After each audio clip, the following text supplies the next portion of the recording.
والصلاة والسلام على أشرف الأنبياء والمرسلين نبينا محمد وعلى آله وأصحابه أجمعين।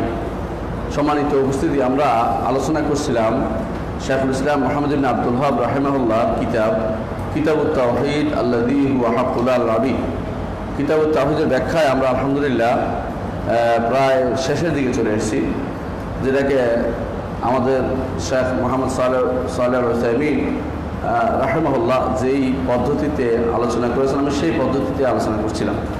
তো আমাদের আলোচনার প্রথমে আমরা আগে আলোচনা দেখিয়েছি যে কীভাবে শাইখুল ইসলাম মুহাম্মদ আব্দুল ওয়াহাব রাহিমাহুল্লাহ প্রথমেই তাওহীদের গুরুত্ব আলোচনা করেছেন। শাইখুল ইসলাম মুহাম্মদ আব্দুল ওয়াহাব রাহিমাহুল্লাহ প্রথমেই তিনি শুরু করেছেন কিতাবুত তাওহীদ বা কিতাবটা তাওহীদের গুরুত্ব দিয়ে শুরু করেছেন।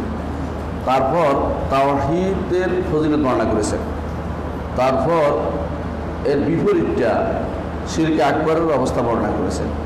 তারপর শিরকে আসগর বর্ণনা করেছেন। এরপরে তিনি যে সমস্ত কর্মকাণ্ডে শিরিক হয় সেগুলো আলোচনা করেছেন। গত পর্বে আমরা একটি বিষয় নিয়ে আলোচনা করেছি, কার মনে আছে দেখি বলতে পারবেন কি না? কেউ মনে নেই, সবাই খেয়ে ফেলেছেন, মানে অনেকদিন হয়ে গেছে। তাই গত পর্বে আমরা আলোচনা করেছিলাম একটা বিষয় নিয়ে, সেটা হচ্ছে যে প্রথম শিরিক কোথায় হয়েছিল, কিভাবে হয়েছিল। তারপরে মনে আসছে না, এর অর্থ হলো ঠিকই বলে গেছেন। আবার বলছি নতুন করে শুনে নেন। একটি প্রচলিত একটি ধ্যান ধারণা বা একটি প্রসিদ্ধ একটি মত এটা, যে আদম আলাইহিস সালামের দ্বারা এক ধরনের শিরক হয়েছিল। আমি বলছিলাম এটা প্রচলিত আছে, তা আমি বলছি না, হ্যাঁ প্রচলিত।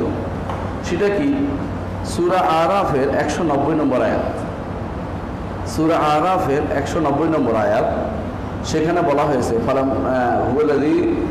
হুয়াল্লাযী খালাকাকুম মিন নাফসিন ওয়াহিদা ওয়া খালাকা মিনহা যাওজাহা লিয়াসকুনা ইলাইহা ফালাম্মা তাগাশশাহা হামালাত হামলান খাফীফান ফামাররাত বিহি ফালাম্মা আসকালাত দাআ আল্লাহ রাব্বাহুমা লাইন আতাইতানা সালিহান লানাকুনান্না মিনাশ শাকিরিন ফালাম্মা আতাহুমা সালিহান জাআলা লাহু শুরাকা ফিমা আতাহুমা ফাতাআলা আল্লাহু আম্মা ইউশরিকুন। এই দুটি আয়াত, একটা 190 আর একটা 191, দুইটি আয়াতের আমরা 89, 90 দুইটি আয়াতের আমরা আলোচনা করেছি গত সব পর্বে। সেটা হচ্ছে ধারাবাহিকতা রক্ষার্থে একটু মনে করে দিচ্ছে। সেটা হচ্ছে মানুষ এই আয়াতের তাফসির এভাবে করে থাকে। এই আয়াতের তাফসিরের তিনটি ধরন দেখা যায়। একটি হচ্ছে এটা, আল্লাহ তাআলা বলছেন হুয়াল্লাযী খালাকাকুম মিন নাফসিন ওয়াহিদা, ওই সত্তা যিনি তোমাদেরকে একই নফস থেকে সৃষ্টি করেছেন। তিনি কে? আদম আলাইহিস সালাম। আদম থেকে সৃষ্টি করেছেন আমার সবাইকে। ওয়া জাআলা মিনহা যাওজাহা, জাআলা যদি যখন দুই মফউল না আছে তখন খালাকা অর্থ হয়, আর সেখান থেকে সৃষ্টি করেছেন তার স্ত্রী আদমকে। আদম থেকে স্ত্রী সৃষ্টি করেছেন, তার বাম পাঁজরের হাড় দিয়ে হাওয়াকে সৃষ্টি করেছেন। সহিহ হাদিসে সাব্যস্ত। সবাই না, এটা শুধু একজন, তিনি কে? হাওয়া। সমস্ত নারী না, এক নারী, তিনি হচ্ছেন হাওয়া। তাকে সৃষ্টি করেছেন আল্লাহ তাআলা বাম পাঁজরের হাড় দিয়ে। এটা সহিহ হাদিসে সাব্যস্ত। এখন একটুকু তো আমরা শুনলাম, কি বলেছে? হুয়াল্লাযী খালাকাকুম মিন নাফসিন ওয়াহিদা ওয়া জাআলা মিনহা যাওজাহা, সেখান থেকে তার স্ত্রীকে তিনি সৃষ্টি করেছেন। লিয়াসকুনা ইলাইহা, যাতে করে তার কাছে তিনি প্রশান্তি লাভ করেন। প্রশান্তি লাভের দুইটা অর্থ হচ্ছে, সাধারণত পরস্পর মিল মহব্বত ভালোবাসা তৈরি হয়, এটা একটা প্রশান্তি। আরেকটা হচ্ছে পরস্পর মধ্যে একে অপরের সাথে মিলিত হয়, তাতেও প্রশান্তি। সার্বিকভাবে প্রশান্তি লাভ, এটা আল্লাহ তাআলার উদ্দেশ্যে যদি স্ত্রী সৃষ্টি করেছেন। প্রথমে নর, তারপর নারী সৃষ্টি করেছেন। ফালাম্মা তাগাশশাহা হামালাত হামলান খাফীফান, যখন আদম তার স্ত্রীর কাছে গেলেন। আরবি ভাষা আল্লাহ তাআলা শব্দটা কেনায় করতেন কোরআনে কারীমে বহু জায়গায়। কোথাও বলেছেন তাগাশশাহা, ঢেকে রাখছেন। কোথাও বলছেন দাখালতুম, প্রবেশ করেছ। কোথাও বলছে আফদা বা'দুকুম ইলা বা'দিন, একে অপরের কাছে তোমরা সফর্দ হয়েছ। শব্দগুলি ব্যবহার করেছেন, উদ্দেশ্য একটাই, অর্থাৎ পরস্পরের মিলন হয়েছে। কি করেছে? ফালাম্মা তাগাশশাহা হামালাত হামলান খাফীফান, মহিলা অর্থাৎ স্ত্রী হালকা হালকা ভার বহন করলেন। হালকা ভার অর্থ হলো পেটে বাচ্চা আসলো, বহন করলেন। হামালাত হামলান খাফিফান ফামাররাত বিহি, তিনি এইটা নিয়ে হামল নিয়ে চলাফেরা করতে আরম্ভ করলেন। কোন রকমের অর্থাৎ কষ্ট ছাড়াও হালকা জিনিস বহন করা যায়, এভাবে তিনি চলতে লাগলেন। ফালাম্মা আসকালা, ধীরে ধীরে এটা ভারী হতে লাগলো। বাস্তব, ধীরে ধীরে ভারী হতে লাগে পেটের ভিতর বাচ্চা। দাআ আল্লাহ রাব্বাহুমা লাইন আতাইতানা সালিহান লানাকুনান্না মিনাশ শাকিরিন। উভয়ে আল্লাহকে ডাকলেন, আল্লাহ আমাকে যদি নেক সন্তান দান করো, সালেহ সুস্থ সন্তান দান করো। উভয় অর্থ শুদ্ধ, উভয়টা হতে পারে। লাইন আতাইতানা সালিহান লানাকুনান্না মিনাশ শাকিরিন, আমরা আপনার শুকরগুজার হব। একটুকু হচ্ছে প্রথম আয়াত। দ্বিতীয় আয়াত হচ্ছে ফালাম্মা আতাহুমা সালিহান, আল্লাহ যখন তাদেরকে দিলেন নেক সন্তান, সুস্থ সন্তান, জাআলা লাহু শুরাকা ফিমা আতাহুমা, তারা দুজনে আল্লাহর জন্য শরীক সাব্যস্ত করলো যা তাদেরকে দিয়েছে। এই আয়াত থেকে, এই আয়াতের অর্থ থেকে, বাহ্যিক অর্থ থেকে কেউ কেউ অর্থ নিয়েছেন যে আদম আলাইহিস সালাম শরীক সাব্যস্ত করেছে। এই অর্থ নেওয়া শুদ্ধ নয়, আমরা গত পরে বলেছিলাম এবং বিস্তারিত আলোচনা করেছিলাম। যদি ভুলে না গিয়ে থাকেন, রেকর্ড আছে, শুনে নেবেন। তো সেখানে আমরা এটাই বলেছি যে আয়াতের তিনটি অর্থ হয়। একটি অর্থ হচ্ছে, প্রথম অর্থ অবশ্যই আদম আলাইহিস সালামের জন্য হতে পারে। প্রথম অর্থ আদম আলাইহিস সালামের জন্য, বরং ওয়াল্লাযী খালাকাকুম মিন নাফসিন ওয়াহিদা, আল্লাহ তাআলা তোমাদেরকে একই নফস থেকে সৃষ্টি করেছেন, আদম আলাইহিস সালাম। ওয়া খালাকা মিনহা যাওজাহা, সেখান থেকে তার স্ত্রী সৃষ্টি করেছেন আদম আলাইহিস সালাম, ঠিক আছে। এরপরে যেখানে বলা হয়েছে ফালাম্মা তাগাশা হামালাত হামলান খাফিফান, এটা আদম নয়, পরবর্তী প্রজন্মের কেউ, সেটা কি হতে পারে? গত পর্বে আমরা বলেছিলাম যে রাসূলুল্লাহ সাল্লাল্লাহু আলাইহি ওয়াসাল্লামের পুরুষদের মধ্যে একজন নাম ছিল কুসাই। কি নাম ছিল? কুসাই। আপনারা জানেন যে রাসূলুল্লাহ সাল্লাল্লাহু আলাইহি ওয়াসাল্লাম বংশ যদি আলোচনা করি কিভাবে হবে, মুহাম্মদ ইবনে আব্দুল্লাহ ইবনে আব্দুল মুত্তালিব ইবনে হাশিম ইবনে আব্দুল মানাফ ইবনে কুসাই। কুসাইর ছেলে হচ্ছে আব্দুল মানাফ, আব্দুল মানাফের ছেলে হচ্ছে হাশিম, হাশিমের ছেলে হচ্ছে হাশিমের ছেলে হচ্ছে আব্দুল মুত্তালিব, আব্দুল মুত্তালিবের ছেলে হচ্ছে আব্দুল্লাহ, আব্দুল্লাহ ছেলে হচ্ছে মুহাম্মদ সাল্লাল্লাহু আলাইহি ওয়াসাল্লাম। কুসাই সে মক্কার দায়িত্ব গ্রহণ করেছিল, তার আরেক নাম হলো জামে, কুরাইশদেরকে একত্র করেছিল কুসাই। আল্লাহ তাআলা তাকে প্রভূত সম্পদ দিয়েছেন, সম্মান দিয়েছেন সবই। তিনি তার চার সন্তানের মধ্যে কাবা দেখাশোনার দায়িত্ব ছেড়ে দেন। একজনকে দেন যে তুমি দেখবা, হাজিদেরকে পানি পান করাবা, আরেকজন দেন তুমি সাবি নিবা, আরেকজন বলছে তুমি কাবার মানুষ যারা আছে বাইরের লোকদেরকে দেখাশোনা করবে। এইভাবে চারটা ভাগ করে দিয়েছেন। আরেকজনকে বলছে দাঁড় না দেওয়ার ভাগ তোমার, অর্থাৎ পরামর্শ সবার ভাগ তোমার, এভাবে ভাগ করে দিয়েছেন। এভাবে ভাগ একটুকু করার পরে রাসূলুল্লাহ সাল্লাল্লাহু আলাইহি ওয়াসাল্লাম বংশে পড়েছে যেটা, সেটা আরও পরে, মানে ওইটা থেকে ভাগ হয়ে আসছে রাসূলুল্লাহ সাল্লাল্লাহু আলাইহি ওয়াসাল্লাম বংশে যা পড়েছে। তো এই জিনিসটা কুসাইর সন্তানরা, এখানে কুসাই তো আল্লাহ তাআলা তাকে চারটা সন্তান দিয়েছে, কিন্তু সে চারটা সন্তানের চারটা নাম রাখছে। একজনের নাম রাখছে আব্দে কুসাই, কুসাইর দাস, নাউযুবিল্লাহ। আরেকজনের নাম হচ্ছে আব্দুদ্দার, আরেকজনের নাম রাখছে আব্দুল মানাফ, আব্দুল মানাফের দাস। হ্যাঁ, তো এইভাবে এসে আব্দুল মানাফ, আব্দুল কুসাই, আব্দুদ্দার, এইভাবে তিনটি, আরেকটা নাম বলে গেছে, মানে চারটা নাম, চার সন্তানের নাম রাখছে চারটা মূর্তির নামে অথবা তার নিজের দাসের নামে, আল্লাহর নামে রাখে নাই। এইটা হতে পারে আয়াতের তাফসীর। এটা অনেক মুফাসসির বলেছেন যে উদ্দেশ্য হলে আদম আলাইহিস সালাম নয়। কেন আদম আলাইহিস সালাম নয়? আমরা গত করে বলেছিলাম আদম আলাইহিস সালাম তিনি একজন নবী শিরিক করবেন না, সন্তানের মায়ায় তাকে পেয়ে বসবে না, যেটা কাহিনী হিসেবে বানানো হয়েছে, এটা সত্য নয়। এটা গত পর্বে আলোচনা করেছিলাম। হ্যাঁ, তো এই জন্য আমরা বুঝতে পারলাম যে আদম আলাইহিস সালামের দ্বারা এটা হয়নি। এটা হচ্ছে একটা মত। দ্বিতীয় মত হচ্ছে এখানে আদম আলাইহিস সালাম এবং হাওয়ার কথাই নেই, মোটেই নেই। কিরকম? ওয়াল্লাযী খালাকাকুম মিন নাফসিন ওয়াহিদা, তোমাদের সবাইকে একই প্রজাতি থেকে সৃষ্টি করেছেন। অর্থাৎ বাবাও আমাদের মানুষ, মাও মানবী, এটা বলা উদ্দেশ্য। আদমের কথা উদ্দেশ্য নেই এখানে। ওয়া খালাকা মিনহা যাওজাহা, স্ত্রীও তোমাদের নিজেদের তোমাদের নিজের প্রজাতি বলা উদ্দেশ্য। প্রজাতি থেকে সৃষ্টি করা হয়েছে, হ্যাঁ, যাতে করে তোমরা তাদের কাছে প্রশান্তি পাও। মিলে গেছে অর্থ, আর দরকার নেই, এটা একটা অর্থ। এটা হলে আদম আলাইহিস সালামের সাথে কোনো সম্পৃক্ততাই থাকে না।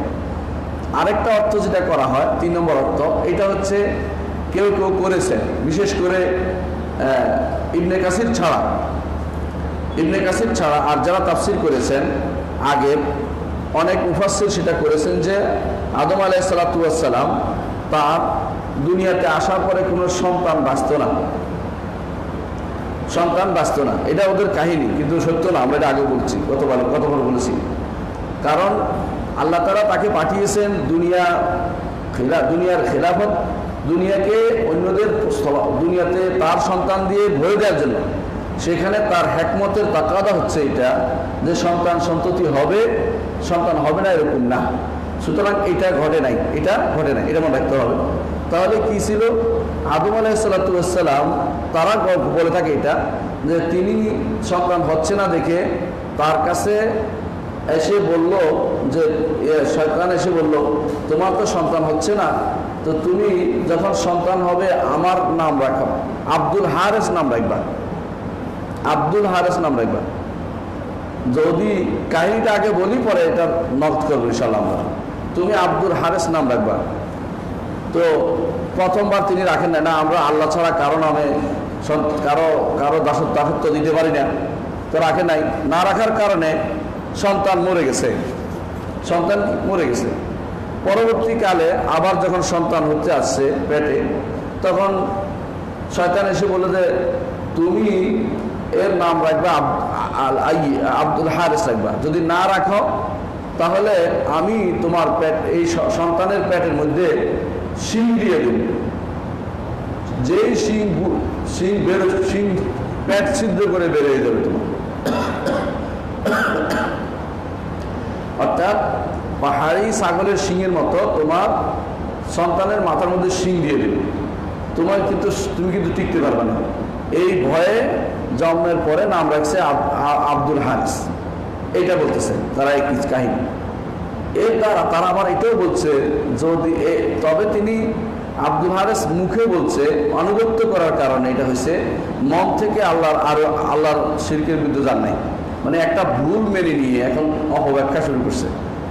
মূল কথা হচ্ছে এটা সত্য নয় যে আদম আলাইহিস সালাতু ওয়াস সালামের সন্তান বাঁচত না, এটা ভুল। দ্বিতীয় হচ্ছে এটা সত্য নয় যে আদম শয়তানকে চিনতে পারবে না, এটাও ঠিক নয়। 3 নম্বর হচ্ছে আদম আলাইহিস সালাতু ওয়াস সালামের সন্তানরা দুনিয়াতে আসার পর আব্দুল হারেস কারো নাম ছিল আমরা দেখি না। 4 নম্বর হচ্ছে হারেস শয়তানের একটা নাম, এটাও ঠিক না। 5 নম্বর হচ্ছে এই জাতীয় ঘটনা কোনো নবী দ্বারা ঘটেছে প্রমাণিত হয় না। এর প্রমাণ হচ্ছে সহিহ বর্ণনার বিরোধী হয়েছে 5 নম্বরটা, যেটা কি ইবনে আব্বাস রাদিয়াল্লাহু আনহু বলেছেন, কানা বাইনা আদম ওয়া নূহ আশারাতু কুরুন কুল্লুহুম আলা তাওহীদ। আদম এবং নূহের মাঝখানে 10টা প্রজন্ম ছিল, সবাই তাওহীদের উপর ছিল। প্রথম শিরিক হয়েছে নূহ আলাইহিস সালাতু ওয়াস সালামের কওমে। সুতরাং আদমের সময় কোনো শিরিক হয়নি, এই জন্য এই তাফসীরটা দুঃখজনকভাবে হলেও সত্য, এখনো অনেক কিতাবের মধ্যে রয়ে গেছে, অনেকে উল্লেখ করেছেন। কিন্তু আলহামদুলিল্লাহ ইবনে কাসির রহমতুল্লাহ আলাইহি এটাকে উল্লেখ করেছেন যে এটা শুদ্ধ না, এবং এটা কারণ উল্লেখ করেছেন। আমি আমার তাফসীরে এটা ইঙ্গিত করেছি যে এটা শুদ্ধ না। নতুন একটা তাফসীর আসছে তাফসীর নামে, যেটা এটা তো ভুলটা রয়ে গেছে। আমি তাদেরকে এটা জানিয়েছি বিষয়টা, তাদেরকে যদি পরিবর্তন হয়। আমাদের শেখ মোহাম্মদ সালেহ আল উসাইমিন রাহিমাহুল্লাহ তিনি এই বিষয়টা আলহামদুলিল্লাহ ভালো করে রদ করেছেন এবং বলেছেন যে এটা শুদ্ধ না, এই জাতীয় কথা বলা শুদ্ধ না। তাহলে কি হবে? فلما تغشاها حملت حملا خفيفا فمرت به فلما أثقلت دعوا الله ربهما لئن آتيتنا صالحا لنكونن من الشاكرين। এটা হচ্ছে কোন এক ব্যক্তি বলেছে রাসূলের পূর্বজদের মাঝে, এটা হলো বেশি অ্যাপ্রোপ্রিয়েট। তারপর যখন সন্তান হলো, আল্লাহ তাআলা 4টা সন্তান দিলেন, চারটার নাম তিনি 4 রকম রাখলেন, অর্থাৎ আল্লাহর নামে দাসত্ব করে রাখেন নাই। এই জন্য সেটা শিরক হওয়ার কারণে এটা এখানে উল্লেখযোগ্য হিসেবে আসছে, কোরআনে কারিমে সেটা উল্লেখ করা হয়েছে। এটা হচ্ছে বিশুদ্ধতম তাফসীর। এই তাফসীর আলোচনা আমরা গত দার্সে করেছি। অনেকদিন হওয়ার কারণে আপনাদেরকে আবার সেটাকে আমি মনে করে দিলাম। শাইখুল ইসলাম মুহাম্মদ বিন আব্দুল ওয়াহাব রাহিমাহুল্লাহ এটা এনেছেন এই জন্য, ঘটনা তো ঘটেছে, এটা আদমের সাথে ঘটতে হবে জরুরি না, কিন্তু ঘটনা তো ঘটছে, যেহেতু আল্লাহ তাআলা উল্লেখ করেছেন, সেহেতু কোনো না কোনো কেউ না কেউ শিরকটা করেছে। তো তিনি বলতে চাচ্ছেন যে এই শিরকটা শিরক ফিল ইবাদা না, কি ছিল? শিরক ফিল তাআ। শিরক ফিল ইবাদা এবং শিরক ফিল তাআ মধ্যে পার্থক্য কি? পার্থক্য হচ্ছে ইবাদতের নামে যেগুলো আছে এগুলো কোনো অংশ অন্যদিকে করা যায় না। যেমন আপনি রুকু সিজদা আরেক দিকে নিতে পারবেন না। একজন আমাকে প্রশ্ন করছিল যে আমি কবর সিজদা করছি, তাজিমি সিজদা করছি, আমারও তো আপনি মুশরিক বলতে পারেন না। আমি বললাম যে তাজিমি সিজদাটা চিনি না, আপনি সিজদা করছেন এটাই চিনি, শরীয়তের নিকট এটা ইবাদত, সুতরাং আপনার এটা শিরক হয়ে গেছে। আপনি ওই সমস্ত মাথা ঘুরাবেন না, আপনার তাজিমি সিজদা আমাদের পরিচিত না, আপনাদের কাছে পরিচিত না, সুতরাং আপনি সেটা এনে আমাদেরকে, আপনি যেটা সিজদা করেছেন এটা শিরক সরাসরি, তো এটা ইবাদত। রুকু ইবাদত, রুকু কি ইবাদত, কিন্তু ধরেন আনুগত্য কখনো ইবাদত হয় কখনো হয় না। আল্লাহর নির্দেশ প্রতিপালন করছেন, ইবাদত হয়েছে না? আচ্ছা, আপনি আপনার বসের নির্দেশ পালন করছেন, ইবাদত হবে না? তার কথা শুনছেন, এই ফাইলটা নিয়ে আসো, ফাইল নিয়ে আসো, পানি দেওয়া, 1 গ্লাস পানি খাইছে, এটা ইবাদত কিছু না। তাহলে আনুগত্যের 2টা সাইড আছে, কখনো কখনো ইবাদত হয়ে যায়, কখনো কখনো ইবাদত থাকে না, ইবাদত হয় না। কিন্তু ইবাদতের যেগুলো সুনির্দিষ্ট নাম আছে, ইবাদত বলে স্বীকৃত, যেমন কি তাওয়াক্কুল, খাউফ, রাজা, অথবা রুকু, সিজদা, হ্যাঁ, তারপরে ইস্তিগফার, তারপরে ইস্তিগাসা, ইস্তিআযা, দোয়া, এগুলি ইবাদতে, এগুলি আর কিছু হয় না। সুতরাং এগুলি যেহেতু ইবাদত, এগুলোতে উনি বলতে চাচ্ছেন এগুলো হচ্ছে সরাসরি ইবাদত। আর আনুগত্যটা কখনো কখনো আনুগত্যের কারণে শিরক হয়ে যায়। কখন আনুগত্যের কারণে শিরক হবে? ওই সময় আনুগত্যটা শিরক হবে যখন আনুগত্যটার কারণে আল্লাহর কোনো বিধান লঙ্ঘন হবে এবং সেটাকে বেপরোয়াভাবে সেই জাতীয় আনুগত্য করবে। আল্লাহর আনুগত্য হচ্ছে নিরঙ্কুশ। যদি কোনো মানুষ আল্লাহ ছাড়া অন্য কারো আনুগত্য নিরঙ্কুশভাবে করে, অর্থাৎ তার কাছে সেটা হালাল হারামের তোয়াক্কা নেই, গ্রহণযোগ্য হওয়ার বিষয়টি নেই, তার কাছে হচ্ছে মানতেই হবে মনে করে, সেটা তখন শিরকে পরিণত হয়। অথচ রাসূলুল্লাহ সাল্লাল্লাহু আলাইহি ওয়াসাল্লাম বলেছেন, লা তাআতা লিমাখলুকিন ফি মাসিয়াতিল খালিক, স্রষ্টার অবাধ্য হয়ে সৃষ্টির কারো কোনো আনুগত্য করা যাবে না। এই বিষয়টি আমরা গত পর্বে আলোচনা করেছি। আজকে আমরা নতুন একটা অধ্যায় আলোচনা করব, সেটা হচ্ছে আল্লাহর নাম এবং গুণ বিষয়। ইতিপূর্বে আমরা আল্লাহর নাম এবং গুণ বিষয়ক বিস্তারিত আলোচনা করেছি, অনেকগুলো কায়দা উল্লেখ করেছি আল্লাহর নাম এবং গুণ বিষয়ক। এটা আমাদের কাছে আগেও চলে গেছে যে আল্লাহর নামগুলোর মধ্যে আমাদের কি কি 7টি নামের ব্যাপারে 7টি কায়দা বলেছি, 7টি নীতি বলেছি, সিফাতের ব্যাপারে 7টি নীতি বলেছি, এবং আমরা আল্লাহ তাআলার নাম সাব্যস্ত করার ক্ষেত্রে 4টি নীতি বলেছি। এরপরে আল্লাহর ইসবাতের ক্ষেত্রে আল্লাহ তাআলার নামগুলোর দলিলের ব্যাপারে 4টি নীতি বলেছি। এরপরে মৌলিক 3টি নীতি বলেছি। মোট 25টা নীতি আমরা এর প্রতি উল্লেখ করেছি, আপনাদের মনে থাকার কথা। সেগুলো আমি সবগুলো উল্লেখ করবো না। আজকে আমরা নাম বিষয়ক কিছু জিনিস উল্লেখ করব, কারণ হচ্ছে শাইখুল ইসলাম মুহাম্মদ বিন আব্দুল ওয়াহাব এরপর অধ্যায় রচনা করেছেন রাহিমাহুল্লাহ। তিনি বলছেন, বাবুন, অধ্যায়, কাউলুল্লাহ তাআলা, আল্লাহর বাণী, মহান আল্লাহর বাণী, ওয়ালিল্লাহিল আসমাউল হুসনা ফাদউহু বিহা ওয়া দারুল লাযিনা ইউলহিদুনা ফি আসমাইহি সাইয়ুজজাউনা মা কানু ইয়ামালুন। এরপর তিনি বলছেন, যাকার ইবনে আবি হাতিম আন ইবনে আব্বাস। ইবনে আবি হাতিম হচ্ছেন মুফাসসির, মুহাদ্দিস, এবং তিনি হচ্ছেন মিন উলামায়ে আসমায়ে রিজাল। আসমা রিজালের মধ্যে কথা বলার ক্ষেত্রে যাদের কথা গ্রহণযোগ্য তিনি হচ্ছেন ইবনে আবি হাতিম। তিনি বলছেন, ইবনে আব্বাস রাদিয়াল্লাহু থেকে বর্ণনা করছেন, ইউলহিদুনা ফি আসমাইহি আয়ুশরিকুন ওয়া আনহু সুম্মুল লাতা মিনাল ইলাহ ওয়াল উজ্জা মিনাল আজিজ ওয়া আনিল আমাশি ইউদখিলুনা ফিহা মা লাইসা মিনহা। আজকে আলোচনা ছোট ইনশাআল্লাহ, আমরা দুইটা অধ্যায় পড়ব। প্রথমেই বলি যে প্রথমে বলা হচ্ছে আল্লাহ তাআলা বলেছেন ওয়ালিল্লাহিল আসমাউল হুসনা ফাদউহু বিহা। আল্লাহর রয়েছে সুন্দর সুন্দর নাম, আল্লাহরই রয়েছে, অনুবাদ করতে হবে। কেন জানেন? লিল্লাহটা আগে আনছে। আপনি যদি বলেন যে ইব্রাহিম হাজির হয়েছে, এর অর্থ এই নয় যে ইব্রাহিম ছাড়া আর কেউ হাজির হয়নি, ঠিক না? ইব্রাহিম হাজির হয়েছে, অন্য হাজির হতে পারে, এটা একটা সহজ বুদ্ধি, বুঝতে পারবেন। আচ্ছা, আবার যদি বলেন যে ইব্রাহিম আসেনি, এর অর্থ কি? সে আসেনি, তার বন্ধু আসতে পারে, দুটো হতে পারে। কিন্তু যদি বলেন ইব্রাহিম ছাড়া কেউ আসেনি, তখন কি হবে? একাই আসছে। আপনি যখন বলেন ওয়ালিল্লাহিল আসমাউল হুসনা, আগে নিয়ে আসছেন লিল্লাহটাই, অর্থাৎ আল্লাহরই রয়েছে সুন্দর সুন্দর নামগুলো। যেগুলো আগে আনলে এটা হয়, অগ্রিম আনছে শব্দ না। এর অর্থ হচ্ছে যত সুন্দর নাম সব কার? আমার আল্লাহ। তো এই সুন্দর নামটা কেন হলো? কারণ তিনি সুন্দর। ইন্নাল্লাহ জামিলুন ইউহিব্বুল জামাল, তিনি সুন্দর। দ্বিতীয় হচ্ছে যে তার এই নামগুলোর অর্থ সুন্দর, তার এই নামগুলোর অর্থ সুন্দর। আল্লাহর প্রত্যেকটি নামের অর্থ সুন্দর, প্রত্যেকটি নামের অর্থ সুন্দর। যেগুলির অর্থ সুন্দর নাই সেগুলো আল্লাহর নাম হয় না। এই জন্য আমরা বানিয়ে ঈশ্বর, গড, ভগবান, তিনি, উনি, এই জাতীয় কথা বললে এগুলো আল্লাহর নাম হয় না। আল্লাহর নাম বলতে অবশ্যই গফফার, গফুর, সিদ্দিক, এগুলি আল্লাহর নাম। এর বাইরে নিজে বানিয়ে আল্লাহর নাম দিতে পারি না। কেন? সুন্দর কোনটা হবে আমি জানি না, কে জানে? আল্লাহ জানে, তিনি বলে দিয়েছেন, অথবা তার নবী জানেন, তিনি বলে দিয়েছেন। এই দুই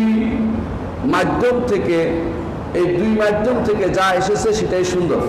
তাহলে দুইটা কারণে সুন্দর বললাম, একটা কি তিনি সুন্দর, দ্বিতীয় হলো তার নামগুলোর অর্থ সুন্দর, তিন নম্বর হচ্ছে নামগুলোর মধ্যে সুন্দর সুন্দর গুণ আছে। এক একটা নামের অধীন অনেকগুলো গুণ থাকে, যেই গুণগুলোর কারণে সেগুলো সুন্দর। এই জন্য ওয়ালিল্লাহিল আসমাউল হুসনা ফাদউহু বিহা। এখন আপনি যদি কোনো বলেন যে আপনি যদি বলেন যে আল্লাহর নামগুলো সাব্যস্ত করার ক্ষেত্রে নীতি কি? নীতি হচ্ছে এটা যে আল্লাহ তাআলা এবং তার রাসূল যে সমস্ত নাম তার জন্য সাব্যস্ত করেছেন সেগুলোকে আল্লাহর জন্য উপযুক্ত যেভাবে সেইভাবে সাব্যস্ত করা বাস্তবিকই। কোনো রকমের উদাহরণ পেশ ব্যতীত, যে ওটার মতো কারো মত বর্ণনা সামঞ্জস্য বিধান না করে, অনুরূপভাবে কোনো ধরন নির্ধারণ না করে, অনুরূপভাবে অর্থ শূন্য না করে। কয়টা বলছি? তিনটা। একটা হচ্ছে কারো সাথে সামঞ্জস্য বিধান করা যাবে না, আরেকটা হচ্ছে কারো কোনো ধরন নির্ধারণ করা যাবে না। দুইটার মধ্যে পার্থক্য হচ্ছে, একটা হচ্ছে সরাসরি ধরেন জায়েদ আমরের মতো এরকম বলা, আল্লাহ ও মুখের মতো এরকম বলা, এটা বলা যাবে না। আরেকটা হচ্ছে তার কোনো একটা অংশ নির্ধারণ করে বলা, তার হাত আমার হাতের মতো, নাউযুবিল্লাহ, এটাও বলা যাবে না, এটা তাকিদ। আরেকটা হচ্ছে তাতিল, অর্থ শূন্য করা। এই তিনটা ব্যতীত আল্লাহর নাম এবং গুণগুলোকে একান্তভাবে আল্লাহর জন্য নির্ধারণ করা, আর কাউকে না দেয়া, আল্লাহর জন্য নির্ধারণ করা। যেগুলো কোরআনে কারিমে আসছে, রাসূলুল্লাহ সাল্লাল্লাহু আলাইহি ওয়াসাল্লাম হাদিসে আসছে, সেগুলোকে হাকিকি অর্থে, বাস্তব অর্থে আল্লাহর জন্য সাব্যস্ত করা, রূপক অর্থে নয়। এটা হচ্ছে আল্লাহর নামের মধ্যে তাওহীদ। এটার নাম হচ্ছে তাওহীদুল আসমা, এটার নাম তাওহীদুল আসমা, আল্লাহর নামে তাওহীদ। যদি আপনি অর্থ শূন্য করেন তখন আপনি হয়ে গেলেন মুআত্তিলা বলে ওদেরকে। কারণ মুআত্তিল শব্দের অর্থ হচ্ছে অর্থ শূন্যকারী। যে ব্যক্তি অর্থ শূন্য করে, অর্থহীন করে ফেলে, যেগুলো অর্থ নাই, সে আসলে আল্লাহর জন্য কিছুই সাব্যস্ত করে নাই। আর যদি আপনি বলেন যে অমুকের মতো, তাহলে আপনি তাওহীদ হয় না, কারণ 2 সপ্তাহ হয়ে গেছে, 2 সপ্তাহ হয়ে গেছে। অমুকের মতো বা অমুকটার মতো তো 2 সপ্তাহ হয়ে যাবে, তো তাওহীদ হবে না। আর যদি আপনি নাফি আসবাত মিলিয়ে বলেন যে আল্লাহ তাআলার নাম, যেগুলো সুন্দর নামগুলো তারই আছে, আর যেগুলি আমরা বানাবো সেগুলি তার জন্য নাম সাব্যস্ত করব না, সেগুলো যেগুলো আল্লাহ এবং তার রাসূল তার জন্য দিয়েছেন সেগুলো হিসেবে সাব্যস্ত করব, তখন সেটা হবে তাওহীদুল আসমা ওয়াস সিফাত। সেটা হবে তাওহীদুল আসমা ওয়াস সিফাত। তো তাওহীদুল আসমা ওয়াস সিফাত, এই তাওহীদুল আসমার অংশটুকু আজকে আমাদের আলোচ্য বিষয়। আল্লাহ তাআলা বলেন ওয়ালিল্লাহিল আসমাউল হুসনা, ওয়ালিল্লাহিল আসমাউল হুসনা, আল্লাহ রয়েছে সুন্দর সুন্দর নামগুলো। এগুলোর মধ্যে বানিয়ে কোনো নাম দেয়া যাবে না, প্রত্যেকে পাবো সুন্দর নামগুলো। সুন্দর নামগুলো নিতে হবে কোরআনে কারীম এবং রাসূলুল্লাহ সাল্লাল্লাহু আলাইহি ওয়াসাল্লামের হাদিস থেকে, সহিহ হাদিস থেকে।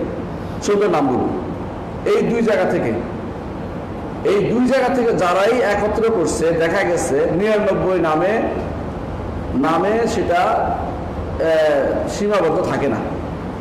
কোরআনে কারীমে যা হয় তার 99 হয় না, হাদিস মিলালে এটার সাথে 99 থেকে বেশি হয়ে যায়। তখন চিন্তা করলো তারা, রাসূলুল্লাহ সাল্লাল্লাহু আলাইহি ওয়াসাল্লাম একটা হাদিস আছে, তিনি বলেছেন ইন্না লিল্লাহি 99 ইসমান মান আহসাহা দাখালাল জান্নাহ। আল্লাহর রয়েছে 99টি নাম, যেই ব্যক্তি এগুলোকে ইহসা করবে, যথাযথভাবে ইহসা করা, হক আদায় করা, সেগুলো অর্থ আমরা বলবো ইহসা, যেগুলো ইহসা করবে জান্নাতে প্রবেশ করবে। তখন তারা চিন্তা করলো 99টা তো কোরআন দিয়ে হচ্ছে না, হাদিস থেকে নেই, হাদিস থেকে নেওয়ার পর তো বেশি হয়ে যাচ্ছে, তাহলে আল্লাহর নাম 99টায় সীমাবদ্ধ না। এখানে বলা হচ্ছে 99টা এমন নাম যেগুলি দিয়ে ডাকলে সে জান্নাতে প্রবেশ করবে, যেগুলি ইহসা করলে জান্নাতে প্রবেশ করবে। ইহসা কি জিনিস? ইহসা অর্থ হচ্ছে এগুলোকে, ইহসা অর্থ হচ্ছে এগুলোকে, এক নম্বর হচ্ছে এগুলোর শব্দ এবং অর্থ বোঝা। যেমন আল্লাহ কাদির, কাদির অর্থ কি? ক্ষমতাবান, সক্ষম। কিন্তু কাদির অর্থ আজিজ না, আজিজ হচ্ছে প্রবল পরাক্রমশালী। তো 2টা ভিন্ন ভিন্ন অর্থ, সবগুলোকে এক অর্থ নেওয়া যাবে না। শব্দও জানলেন, অর্থও জানেন, এটা হচ্ছে প্রথম কাজ, ইহসার অর্থ। ইহসার দ্বিতীয় অর্থ হচ্ছে এগুলো দিয়ে আল্লাহকে ডাকবেন। কেমনে? ইয়া জাল জালাল ওয়াল ইকরাম, ইয়া আরহামার রাহিমিন, ইয়া হাইয়্যু ইয়া কাইয়্যুম বিরহমাতিকা আস্তাগীস আসলিহ লি শানি কুল্লা ওয়া লা তাকিলনি ইলা নাফসি তারফাত আইন। এগুলো দিয়ে আল্লাহকে ডাকবেন, এগুলো দিয়ে আল্লাহকে ডাকবেন। আচ্ছা, 3 নম্বর হচ্ছে এগুলো যে চাহিদা, যা চায় সেগুলো করবেন। এগুলি কি চায়? যেমন আল্লাহর রহমত আছে, রহমত আল্লাহ রাহিম না, তিনি রাহিম, সুন্দর নাম। কেন? হচ্ছে আল্লাহর রহমত আছে। আল্লাহর রহমত পেতে হলে আপনাকেও রহমতশালী হতে হবে, সেটা করবেন কি? আপনিও মানুষের প্রতি দয়া করবেন। রাসূলুল্লাহ সাল্লাল্লাহু আলাইহি ওয়াসাল্লাম হাদিসে আসছে, রাসূল বলেছেন আর রাহিমুনা ইয়ারহামুহুমুর রহমান, রহমতকারীদেরকে আল্লাহ রহমত করেন, রহমতকারীদেরকে আল্লাহ রহমত করেন। যে রহমতকারীদের আল্লাহ রহমত করেন, এর অর্থ হচ্ছে আপনাকে রহমতের কাজে থাকতে হবে, তাই না? আবার দেখেন ইন্নাল্লাহ বিত্রুন ইউহিব্বুল বিতরা, আল্লাহ বেজর পছন্দ করেন। তাহলে আপনি বেজর সংখ্যক খান, বেজর সংখ্যক পছন্দ করেন, বেজর রাতের সলাতকে বেজর করে নেন, দিনের সলাতকে বেজর করে নেন। তো এই যে দেখেন, যেখানে আল্লাহর রহমতের, আল্লাহর দয়ার, আল্লাহর সিফাতের, যেখানে আল্লাহর এসে নামের যেখানে প্রভাব পড়বে, ওই জায়গায় যেন আপনি থাকেন। তো 3টে জিনিস হলো, একটা কি? এই নামগুলোর অর্থ এবং শব্দ এবং অর্থ বোঝান, শব্দ এবং অর্থ বোঝান। 2 নম্বর হচ্ছে নামগুলো দিয়ে আল্লাহকে ডাকা, এগুলো ডেকে আপনার কথাটা বলবেন, এগুলো দিয়ে ডেকে আল্লাহর কাছে আপনার চাওয়াটা চাইবেন। আল্লাহ তুমি দয়াশীল, আমাকে দয়া করো, আল্লাহ তুমি ক্ষমাশীল, আমাকে ক্ষমা করো, এটা। 3 নম্বর হচ্ছে আল্লাহ তাআলা যেহেতু এই নামগুলোর দ্বারা তিনি তার নাম রেখেছেন, নিজের নাম নিজে নামকরণ করেছেন, এগুলো যে অর্থ, সেটা অনুসারে আমি চলবো। খারাপ অর্থে আমি চলতে পারি না, খারাপ অর্থে। তার কোনো খারাপ নাম নেই, খারাপ গুণ নেই, সুতরাং আমাকেও খারাপভাবে চলা যাবে না। আমি রহমত করলে আল্লাহ আমাকে রহমত করবেন, আমি সুন্দর চললে আল্লাহ পছন্দ করবেন। ইন্নাল্লাহ জামিল ইউহিব্বুল জামাল। এই হিসাবে আপনি এইভাবে আল্লাহ তাআলার এই নামগুলোর ইহসার অর্থ হচ্ছে এটা, নামগুলো একসাথে অর্থ এটা। তাহলে আমরা দেখতে পাচ্ছি যে আল্লাহ তাআলার নাম রয়েছে যেগুলি সুন্দর, এগুলি কি সুন্দর, সুন্দর সুন্দর নাম রয়েছে, এগুলো দিয়ে তাকে ডাকতে বলা হয়েছে। বিহা কিভাবে ডাকতে হবে সেটা আমরা ইনশাআল্লাহ আলোচনা করব। তার আগেও বলি, এর আগে আমরা কতগুলি আল্লাহর নামের ব্যাপারে কিছু নীতিমালা বলেছিলাম, সেগুলো আজকে একটু আবার পুনরাবৃত্তি করব মনে থাকার জন্য। 1 নম্বর নীতি হচ্ছে আল্লাহ তাআলার নাম একদিকে নাম, আরেকদিকে এটা গুণ। আল্লাহ তাআলার যত নাম আছে একদিকে নাম একদিকে গুণ। যেমন আল্লাহর নাম হচ্ছে গাফফার, নাম না এটা, গুণটা কি ক্ষমা করেন। গাফফার তো তার নাম, অর্থ কি ক্ষমাশীল, তো গুণটা কি হচ্ছে ক্ষমা করেন। তো আল্লাহর নাম একদিকে নাম একদিকে এটা গুণ, একদিকে নাম একদিকে গুণ। তো গুণবাচক নাম এগুলিকে বলা, এই জন্য বলা কি গুণবাচক নাম, গুণবাচক নাম। তাহলে একদিকে নাম একদিকে গুণ, গুণবাচক নাম। দ্বিতীয় হচ্ছে যে যে এই কায়দাটা আমরা আগে পড়েছি। দ্বিতীয় কায়দা হচ্ছে আল্লাহর নামগুলো মুতারাদেফ এবং মুতাবায়েন। মুতারাদেফ অর্থ হচ্ছে সত্তার উপর, আল্লাহর সত্তার উপর সাব্যস্ত করার ক্ষেত্রে এগুলো সব একই জিনিস। অর্থাৎ সব গাফফার যিনি, গাফুর তিনি, রহমান তিনি, তারপরে রাহিম তিনি, তাই না? প্রত্যেক নামের একটা সত্তাকে বোঝাচ্ছে, তিনি হচ্ছেন আল্লাহ রাব্বুল ইজ্জত। প্রত্যেক নামই এক সত্তাকে বোঝাচ্ছে। কিন্তু আবার দেখেন অর্থের দিক থেকে প্রত্যেকে ভিন্ন ভিন্ন, প্রত্যেকটা নাম ভিন্ন ভিন্ন। অর্থের দিক থেকে প্রত্যেকটা নাম ভিন্ন ভিন্ন। তবে আমরা দ্বিতীয় কায়দা জানলাম যে আল্লাহ যে সত্তার দিক থেকে, সত্তার উপর দালালত করা, সত্তার উপর সত্তা বোঝানোর ক্ষেত্রে এক সত্তাকে বোঝায় যত নাম মিলে। সমস্ত নামই হচ্ছে আল্লাহ, একটা সত্তাকে বোঝাচ্ছে। আবার সমস্ত নামের ভিন্ন ভিন্ন অর্থ আছে, তো সেই হিসাবে আলাদা, সেই হিসাবে কি আলাদা, ভিন্ন ভিন্ন অর্থ থাকার কারণে। আচ্ছা, যেখানে যেটা অ্যাপ্রোপ্রিয়েট সেখানে সেটাই তো বলবেন, সেখানে সেটা বলবেন। কেউ যখন আপনার উপর আক্রমণ করছে, আপনার বলবেন না ইয়া রাহিম, আপনি বলবেন যে ইয়া আল্লাহ মুনতাকিম মিনহু, আল্লাহ তার থেকে প্রতিশোধ নয়, এটা বলবেন। শব্দ আসবে মুনতাকিম অর্থে, প্রতিশোধের অর্থে, কিন্তু তখন তো আর রহমতের অর্থ আসবে না। যখন যেটা অ্যাপ্রোপ্রিয়েট তখন সেটা ব্যবহার করবেন। একদিকে নাম সত্তা বোঝানোর ক্ষেত্রে একই সত্তা, কিন্তু অর্থ বোঝানোর ক্ষেত্রে ভিন্ন ভিন্ন অর্থ রয়েছে আল্লাহ নামগুলি। দুইটি কায়দা কি বুঝলাম? 3 নম্বর কায়দা হচ্ছে আল্লাহর নামগুলো কি আল্লাহ নাকি নামগুলো কি আল্লাহ বলবো, নামগুলো কি নাকি না বলবো, এটা হচ্ছে এগুলি হচ্ছে যারা এদেরকে বলা হয় মুতাকাল্লিম, অর্থাৎ কালাম শাস্ত্রবিদরা প্যাস মারার ওস্তাদ। সারাদিন কথা বলে প্যাসের মধ্যে থাকবে, কোনো আসল কথা কিছু যাবে না। ওরা একটা সালাকি বের করছে, আল্লাহর এত নাম যদি সাব্যস্ত করতে হয়, বিশেষ করে মুতাজিলারা, তো আল্লাহ তো বহু হয়ে গেলেন। তো এই জন্য তারা বলে যে আল্লাহর নাম কি, এই নামগুলো কি তিনি এক না তিনি না, দুটো একটা বলবেন। মানে আপনাকে বলা হলো যে আপনি 2 আঙ্গুলের একটা ধরবেন, আপনি তো 3 নম্বর হতে পারতেছেন না। এটা হচ্ছে আপনাকে বোকা বানানো হচ্ছে। বলে যে আল্লাহর নামগুলো তিনি কি, নামগুলো কি আল্লাহ, তো বেশি হয়ে গেল। আর আল্লাহ না হইলে তো আল্লাহ না অন্য কারো হয়ে গেল। আসলে তো এটা ভুল, বলতে হবে নামগুলো আল্লাহ, নামগুলো আল্লাহ নয়, নামগুলো আল্লাহ র দিয়া। আর নামগুলো আল্লাহ নয় ওইটাও ঠিক না, ওইটা বলা না, আল্লাহ বললে সব হয়ে গেছে। আপনার যদি 5টা নাম থাকে, ধরেন আপনার নাম হচ্ছে আব্দুর রহমান, আবদুল্লাহ, মোহাম্মদ, আহমদ, এরকম 5টা নাম কেউ রাখলো। এখন নাম তো ভিন্ন ভিন্ন, কোনো সত্তা হয় না, সবগুলো তো আপনার এক সত্তারই হয়েছে। এখন যদি সালাকি কেউ বলে আচ্ছা আব্দুর রহমান, আবদুল্লাহ, মোহাম্মদ এরা কি ভিন্ন ভিন্ন ভিন্ন না উনি এক, নাকি ভিন্ন ভিন্ন নামগুলি কি ভিন্ন ভিন্ন সত্তা না নামগুলি ভিন্ন জিনিস, একক জিনিস? নামগুলি একক জিনিস না, কিন্তু নামগুলি একজনের, এটা বলতে হবে। তো এইটা সালাকি তারা করে। আমরা বলি যে আল্লাহর নামগুলো এক সত্তা, তিনি হচ্ছেন আল্লাহ। ভিন্ন কিছু বলা যাবে না, এটা কখনো কখনো মুতাকাল্লিমিনরা বা তারা কালাম শাস্ত্রীদের ব্যবহার করবে। এই জন্য এটা বলতে হবে আল ইসমু লিল মুসাম্মা, নামগুলি যার জন্য রাখা হয়েছে তার জন্য সাব্যস্ত করতে, মাঝখানে তিনি কি আলাদা কিনা এই সমস্ত কথা বলা যাবে না। 4 নম্বর হচ্ছে, আমরা বলেছিলাম এর আগে 4 নম্বর যে নীতি সেটা ছিল আল্লাহর নাম সাব্যস্ত করা তাওকিফি। তাওকিফি অর্থ হচ্ছে আপনি আমি নিজে বানিয়ে নাম দিতে পারবো না আল্লাহর জন্য। আল্লাহ এবং তার রাসূল যা বলেছেন এতে সীমাবদ্ধ থাকতে হবে। এটার নাম হচ্ছে তাওকিফি।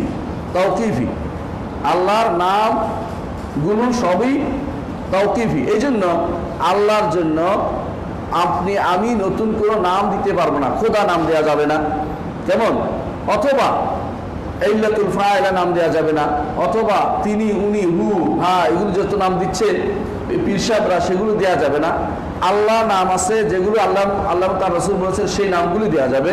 এর বাইরে কোনো নাম দেওয়া যাবে না। গড বলা যাবে না, অনুরূপভাবে আল্লাহ যদি ঈশ্বর বলা যাবে না, অনুরূপ ভগবান বলা যাবে না। এগুলো আল্লাহর নাম নয়, কারণ আমাদের কোরআনে কারীম এবং রাসূলুল্লাহ সাল্লাল্লাহু আলাইহি ওয়াসাল্লাম হাদিসে এগুলো আসে নাই, এই নাম রাখা হয় না, কিন্তু এই নামগুলো দেওয়া যাবে না আল্লাহর জন্য। এটা আমরা কত আলোচনা করি। 4 নম্বর কায়দা নীতি হচ্ছে এটা। আল্লাহর নামের ক্ষেত্রে 5 নম্বর নীতি হচ্ছে যে আল্লাহর নাম কোনো সুনির্দিষ্ট সংখ্যায় সীমাবদ্ধ নয়। আল্লাহর নাম কোনো সুনির্দিষ্ট সংখ্যায় সীমাবদ্ধ নয়। আমরা সাধারণত 99টা নাম আছে বলি, তাই না? 99টা নাম আছে, কিন্তু ওইটাতে সীমাবদ্ধ নয়, ওইটাতে সীমাবদ্ধ নয়। আল্লাহর নামের কোনো শেষ নেই। আল্লাহর নামের কোনো শেষ নেই। প্রমাণ কি? রাসূলুল্লাহ সাল্লাল্লাহু আলাইহি ওয়াসাল্লাম বলেছেন, কেউ যদি কোনো বিপদে পড়ে এবং সে যখন চিন্তায় পড়ে, চিন্তা থেকে মুক্ত হওয়ার জন্য একটা দোয়া আছে, ওই দোয়ার মধ্যে সেই দোয়াটা যদি করে তার বিপদ থেকে উদ্ধার হবে। দোয়াটা কি? আল্লাহুম্মা ইন্নী আবদুকা ওয়া ইবনু আবদিকা ওয়া ইবনু আমাতিকা নাসিয়াতি বিয়াদিকা মাযিন ফিহা হুকমুকা।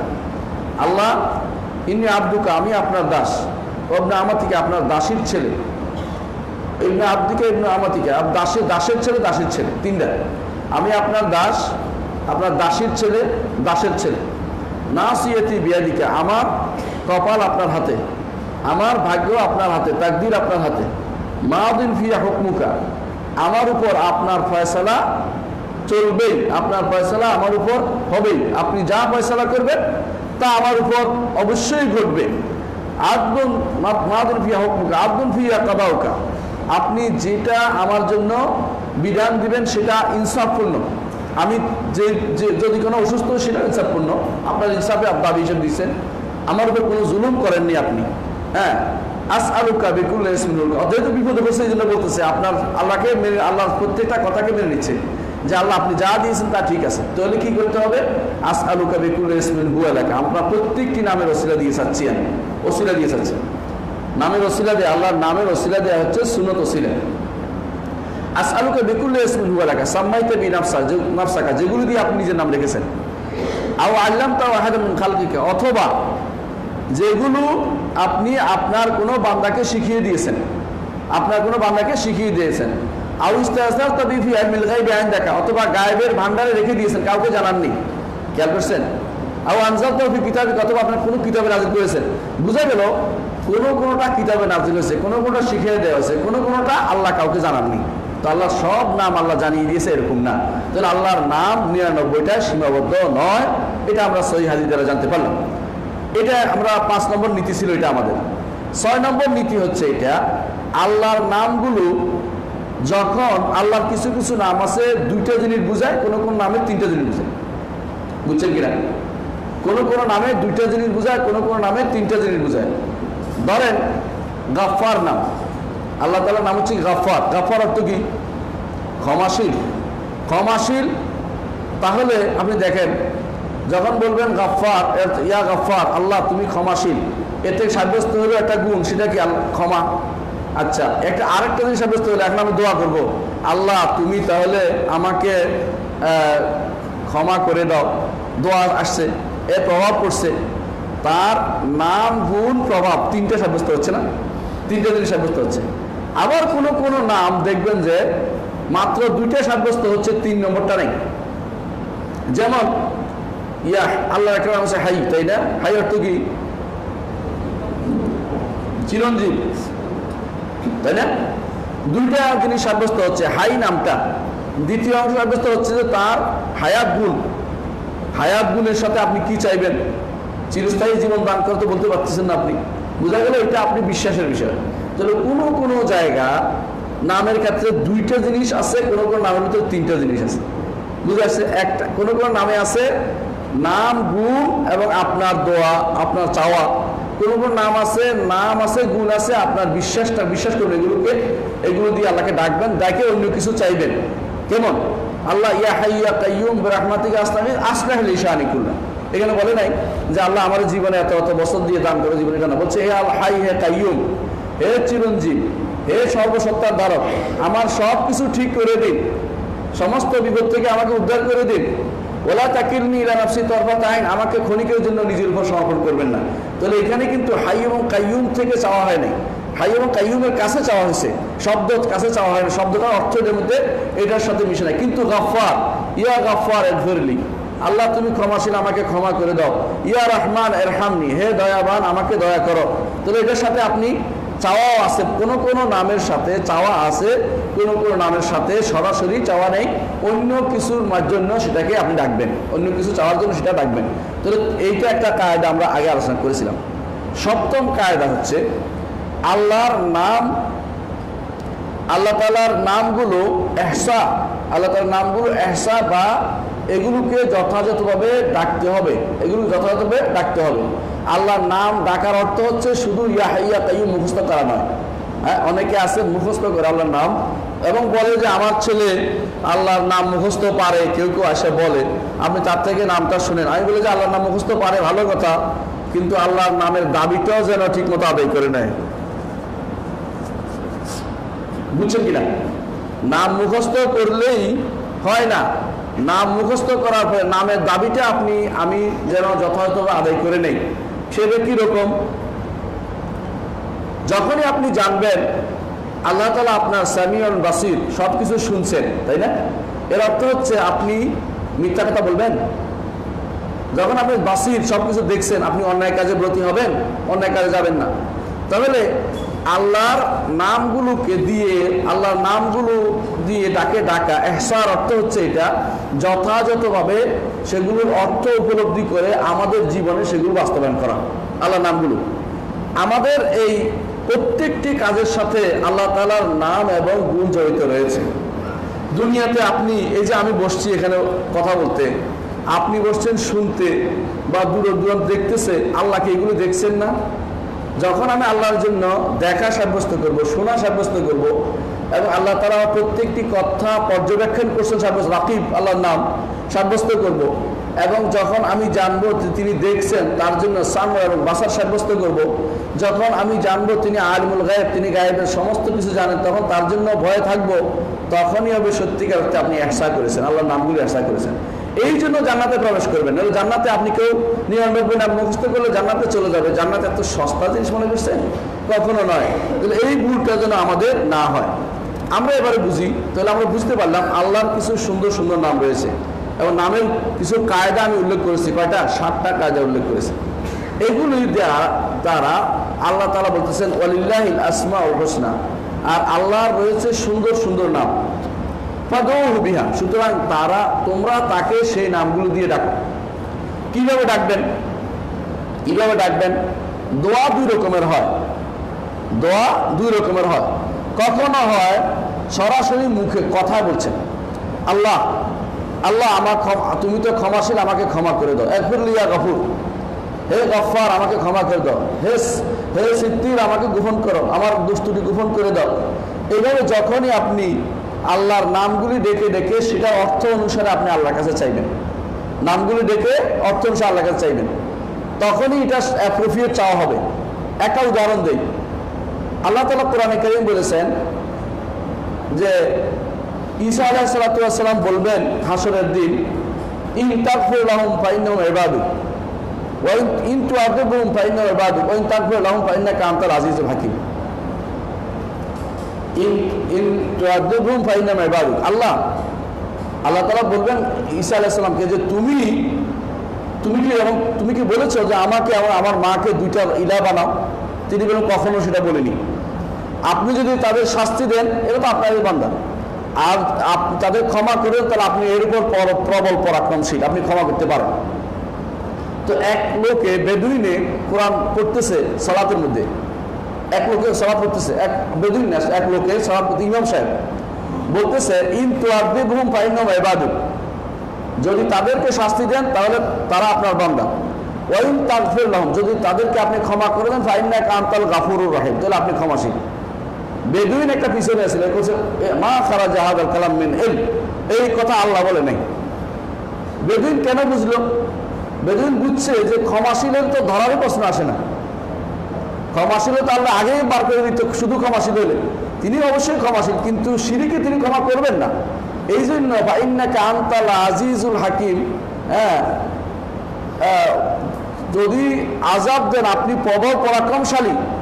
ক্ষমার যদি মসলায় বান্দা আসছে, ইন তাকুলাম ফাইনা ফাইনা ইবাদু ইন তুআদুম ফাইনা ইবাদু ইন তাকুলাম ফাইন্নাকা আনতা আজিজুল হাকিম, আপনার প্রবল ক্ষমার শক্তিশালীর কারণে আপনি ক্ষমা, শক্তিশালী শক্তি থাকার কারণে আপনি ক্ষমা করবেন।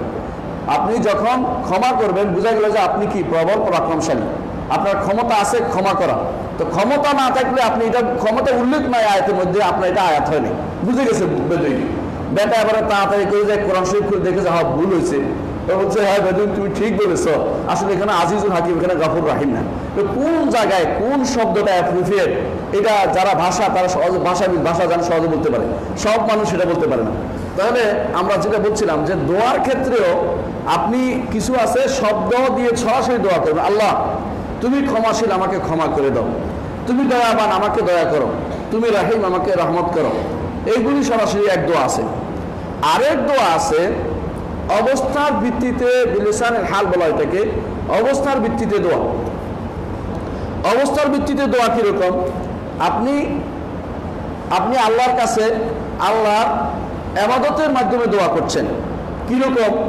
সালাত পড়ছেন, যাকাত দিচ্ছেন, সাওম করছেন, হজ করছেন, মুখে কিছু বলছেন না, না বললেও কিন্তু অন্তরের দোয়া কিন্তু হচ্ছে, চাওয়া হচ্ছে। এটার নাম হলো ইবাদতের দোয়া, এর নাম হলো ইবাদতের দোয়া। অর্থাৎ ইবাদতের মাধ্যমে আপনার দোয়া হচ্ছে, ইবাদতের মাধ্যমে আপনার দোয়া হচ্ছে। এই দুইটা দোয়া বুঝতে হবে প্রত্যেকটি মানুষকে, যে আমার দুইটা দোয়া হয়। একটা হচ্ছে কখনো ইবাদতের মাধ্যমে দোয়া করি, আর কখনো প্রশংসা ইবাদতের মাধ্যমে দোয়া করি, আর কখনো সরাসরি চাইয়ে বসি। সরাসরি চাওয়া আর কোনো কিছু করার মাধ্যমে চাওয়া। হ্যাঁ, কোরআনে কারিমে দেখে আল্লাহ দেখুন সালাত যখন দাঁড়াচ্ছেন কি বলেন? আল্লাহু আকবার।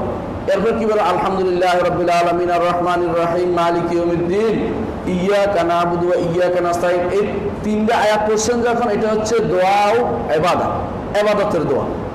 যখন বলছেন ইহদিনাস সিরাতাল মুস্তাকিম, আল্লাহ আমাকে সরল সঠিক পথ দেখান, তখন হচ্ছে দোয়া ও মাসআলা, চাইছেন। এর আগে চান নাই, কিন্তু এর প্রশংসা করেছেন। তাহলে আপনি দেখছেন কিছু কিছু যখন আপনি সিজদা যান কি বলেন? সুবহানা রাব্বিয়াল আলা, সুবহানা রাব্বিয়াল আযীম। রুকুতে আযীম, সুবহানা রাব্বিয়াল আলা, সিজদাতে বলেন। এটা কি চাওয়া আছে? চাওয়া নাই, কিন্তু এটা ইবাদত, এটাও দোয়া। তাহলে এটা কিরকম? এইটা যখন বলছেন আযীম, আল্লাহ তুমি মহান, তাই না? এবার হচ্ছে তোমার মহত্বের গুণে আমাকে ক্ষমা করো, আমাকে দান করো, এটা মনের মধ্যে থাকতে হবে। মনে মনে শুধু আল্লাহ তোমার প্রশংসা করে যাচ্ছি, হ্যাঁ, এইটা থাকলে আপনার দোয়া, এটার নাম হলো দোয়া হুসানা ওয়া ইবাদা, ইবাদতের মাধ্যমে দোয়া। আরেকটা হচ্ছে ইবাদত না, সরাসরি চাই বসছে, শুধু সারাক্ষণ আল্লাহর কাছে চাইলেন আল্লাহ আমাকে এটা দাও, ওইটা দাও, ওইটা দাও, ওইটা দাও, এটা নাম দোয়াও মাসআলা, চাইছি, চাওয়ার ইবাদত। এটা একটা না চাইলে আল্লাহ রাগ করেন, না চাইলে এটা চাওয়াটাও কোনো সমস্যা না, চাইতে পারেন। এর চেয়ে উত্তম হচ্ছে বেশি বেশি প্রশংসা করা, বেশি বেশি প্রশংসা করা আল্লাহ। এই জন্য দেখেন শুরু হয়েছে আলহামদুলিল্লাহ রাব্বিল আলামিন আর রহমানির রহিম মালিকি ইয়াউমিদ্দিন, সবগুলি কিন্তু আল্লাহর প্রশংসামূলক।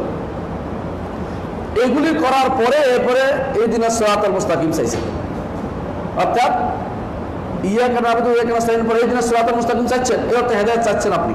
তো চাওয়াটা একটা ইবাদত, হ্যাঁ, চাওয়াটা একটা ইবাদত। না চাইলে শুধু প্রশংসার মাধ্যমে আল্লাহর ইবাদত করা যায়। এই দুইটার দুই নাম, একটা হচ্ছে দোয়া ইবাদা, একটা হচ্ছে দোয়া ও মাসআলা, ইবাদতের মাধ্যমে চাওয়া, আর একটা হচ্ছে সরাসরি চাওয়া, সরাসরি চেয়ে বসা।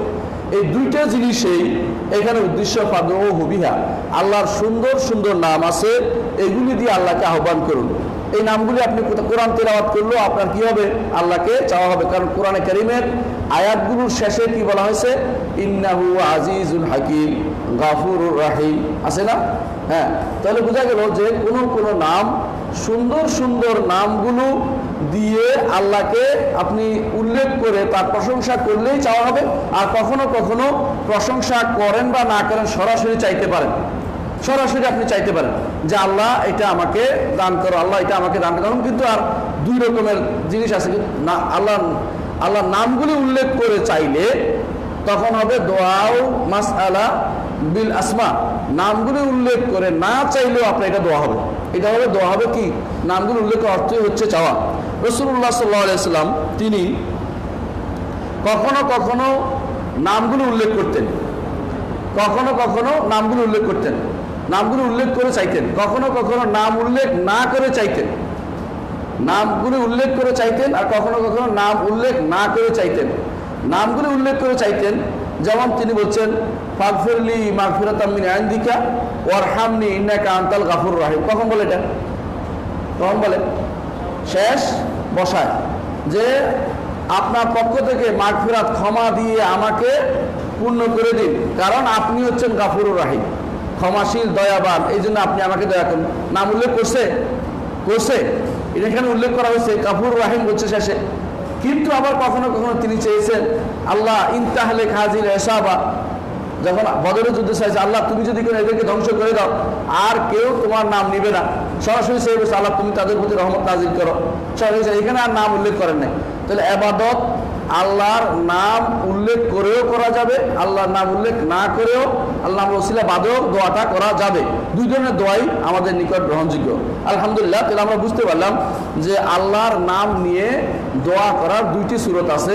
একটি হচ্ছে আল্লাহর নাম নিয়ে তার প্রশংসা করা, আর যে নাম নিয়ে প্রশংসা করে শেষে আরো চাওয়া যে আল্লাহ এগুলির ওসিলায় আমি চাচ্ছি আমাকে দান করুন। এই দুই ধরনের দোয়াই গ্রহণযোগ্য, কোনো সমস্যা নেই আলহামদুলিল্লাহ। এরপরে বলছে আল্লাহ তাআলা ওয়াযারুল্লাযীনা ইউলহিদুনা ফি আসমাইহি, ছাড়ুন তাদেরকে যারা আমার নামের মধ্যে ইলহাদ করে। প্রথমে বলছে কি জারু, জারু অর্থ কি? ছেড়ে দিন।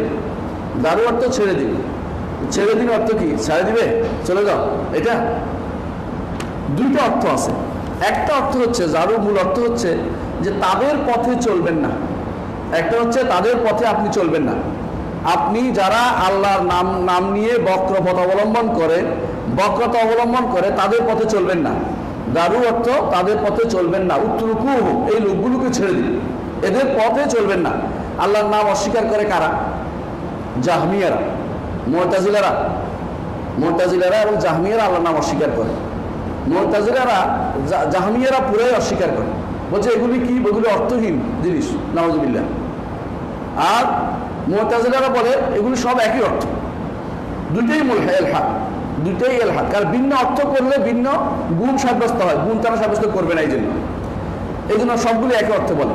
তাহলে আল্লাহ বলছে এদের সম্পর্কে যারুল্লাযীনা ইউলহিদুনা, যারা আমার নাম নিয়ে ইলহাদ করে তাদেরকে আপনি ছেড়ে দিন। এক ছাড়ার অর্থ হচ্ছে তাদেরকে তাদের পথ অবলম্বন করবেন না, তাদের পথে তারা চলুন, আপনি আল্লাহ এবং তার রাসূলের পথে চলুন। তা আল্লাহ এবং তার রাসূলের পথে চলার জন্য নির্দেশ দেওয়া হচ্ছে। দ্বিতীয় অর্থ হচ্ছে জারু, ছেড়ে দিন, ধমক দিচ্ছে। আমরা বলি কখনো কখনো যে ছাড়ুন আমাকে ছাড়ুন, অর্থাৎ আমি কি করব এটা সামনে বলতেছে যে ইন্নাল্লাযীনা সাইয়ুজজাউনা মা কানু ইয়ামালুন, যারা যা করতো এগুলির শাস্তি আমি দিব। তাহলে জারুর কয়টা অর্থ হচ্ছে? দুইটা অর্থ। একটা হচ্ছে তাদের পথ গ্রহণ করবেন না যারা আল্লাহর নাম এবং গুণ অস্বীকার করে, নাম অস্বীকার করে, এদের পথ ছেড়ে দিন, এদের পথটা আপনি নেবেন না। আরেকটা অর্থ হচ্ছে এদেরকে ছেড়ে দিন, আমি তাদের বিচার করব, আপনার বিচার করার প্রয়োজন নেই, আমি তাদের দেখে নেব তাদের কি শাস্তি দিতে হয়। তাহলে দুইটা অর্থই কিন্তু দুইটা অর্থ হতে পারে এখানে, যে হে নবী অথবা হে ইমানদারগণ, তোমরা তাদের পথ অনুসরণ করো না যারা আল্লাহর নাম এবং গুণ নিয়ে বক্রপথ অবলম্বন করে, অথবা তাদেরকে নিয়ে তোমাদের কিছুই করার নেই, আমি তাদেরকে দেখিয়ে নেব কি শাস্তি দিতে পারি। ওয়াহিদ ধমক দেওয়া উদ্দেশ্য।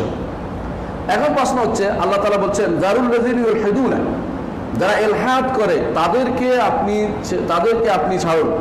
এখন ইলহাদ কি জিনিস এটা বুঝতে হবে।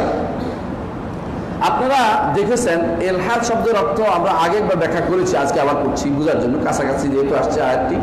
সেটা হচ্ছে লাহাদ অর্থ হচ্ছে কোনো কিছু সোজা পথ থেকে একটু বাঁকা হয়ে চলার নাম হচ্ছে ইলহাদ। ধরেন আপনি চলতে চলতে একদিকে সরে গেছেন, লাহাদা। মালা, একদিকে ঝুঁকে গেছে।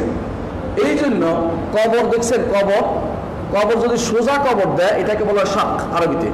আর যে কবরটা একদিকে ছিদ্র করে দেখছেন কোনো কবর, অনেকে বগলি কবর বলে, ভিন্ন ভিন্ন কবর বলে, মানে ছিদ্র করে একদিকে আবার আরেকটু করে। মদিনাবাসীরা এরকম করে। মদিনাবাসীদের কবর হচ্ছে করে তারা ছিদ্র করে, ছিদ্র করার পরে একদিকে আবার ভিতরের দিকে দেয় লাশটাকে।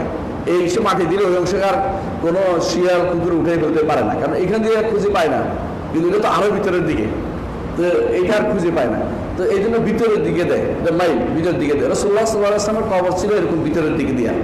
এটা দুইটাই জায়েজ আছে কবর, দুই রকমের কবর দেওয়া জায়েজ। সরাসরি মাটি ফাঁক করে মাঝখানে দিয়ে উপর দিয়ে মাটি দেওয়া জায়েজ আছে। আর একটা হচ্ছে দুইটা ছিদ্র করে এক পাশে ভিতরের দিকে নিচে দিয়ে ঢুকিয়ে দেওয়া, এটাও জায়েজ আছে। দুইটাই জায়েজ। এটাকে বলা হয় সাত, এটা বলা লাহাদ। এটা বলা লাহাদ। লাহাদ অর্থ হইল এক যে পথে চলাইতে অন্যদিকে ঝুঁকিয়ে দেওয়ার নাম হচ্ছে লাহাদ।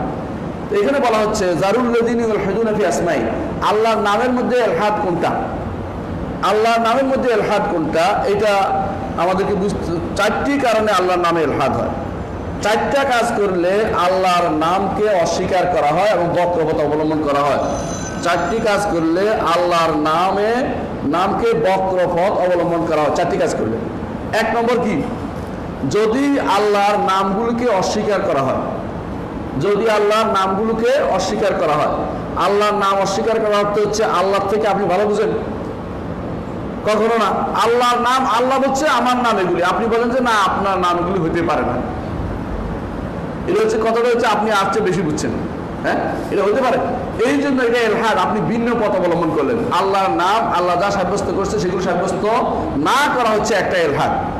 দ্বিতীয় হচ্ছে আল্লাহ তার যেই নাম দেননি আপনি নতুন নাম দিলেন। দ্বিতীয় ইলহাদ হচ্ছে আল্লাহর নামের ব্যাপারে, দ্বিতীয় ইলহাদ হচ্ছে আল্লাহ তাআলা তার যেই নাম দেননি আপনি সেই নাম দিলেন। কিরকম? যেমন দার্শনিকরা আল্লাহকে বলে থাকে যে তিনি ইল্লা ফাইলা, প্রথম কার্যকরণ, এরা বলে কার্যকর, কার্যকর এটা বলে। আল্লাহর নাম দিতে রাজি নেই, আল্লাহ বলতে রাজি নেই, বুঝলেন না? কালকে একজন আমার গাড়িতে ছিল, বলতেছিল প্রকৃতির যে নিয়ম চলছে এভাবে। আমি বলছি প্রকৃতির নিয়ম চলে নাই, আল্লাহর নিয়ম চলছে। বলতেছে এই তো আমরা এখন সাহিত্যিক ভাষা বলতেছি, আমি তো সাহিত্যিক ভাষা চলবে না আল্লাহর কাছে। এখানে তাড়াতাড়ি ঘুরে নিচ্ছে যে আল্লাহর নামটা বলতে হবে।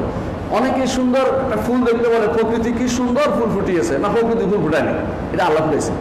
অবশ্যই আল্লাহর নাম বলতে হবে, কারণ আল্লাহর নামে প্রকৃতি আর প্রকৃতি কাজ হবে না।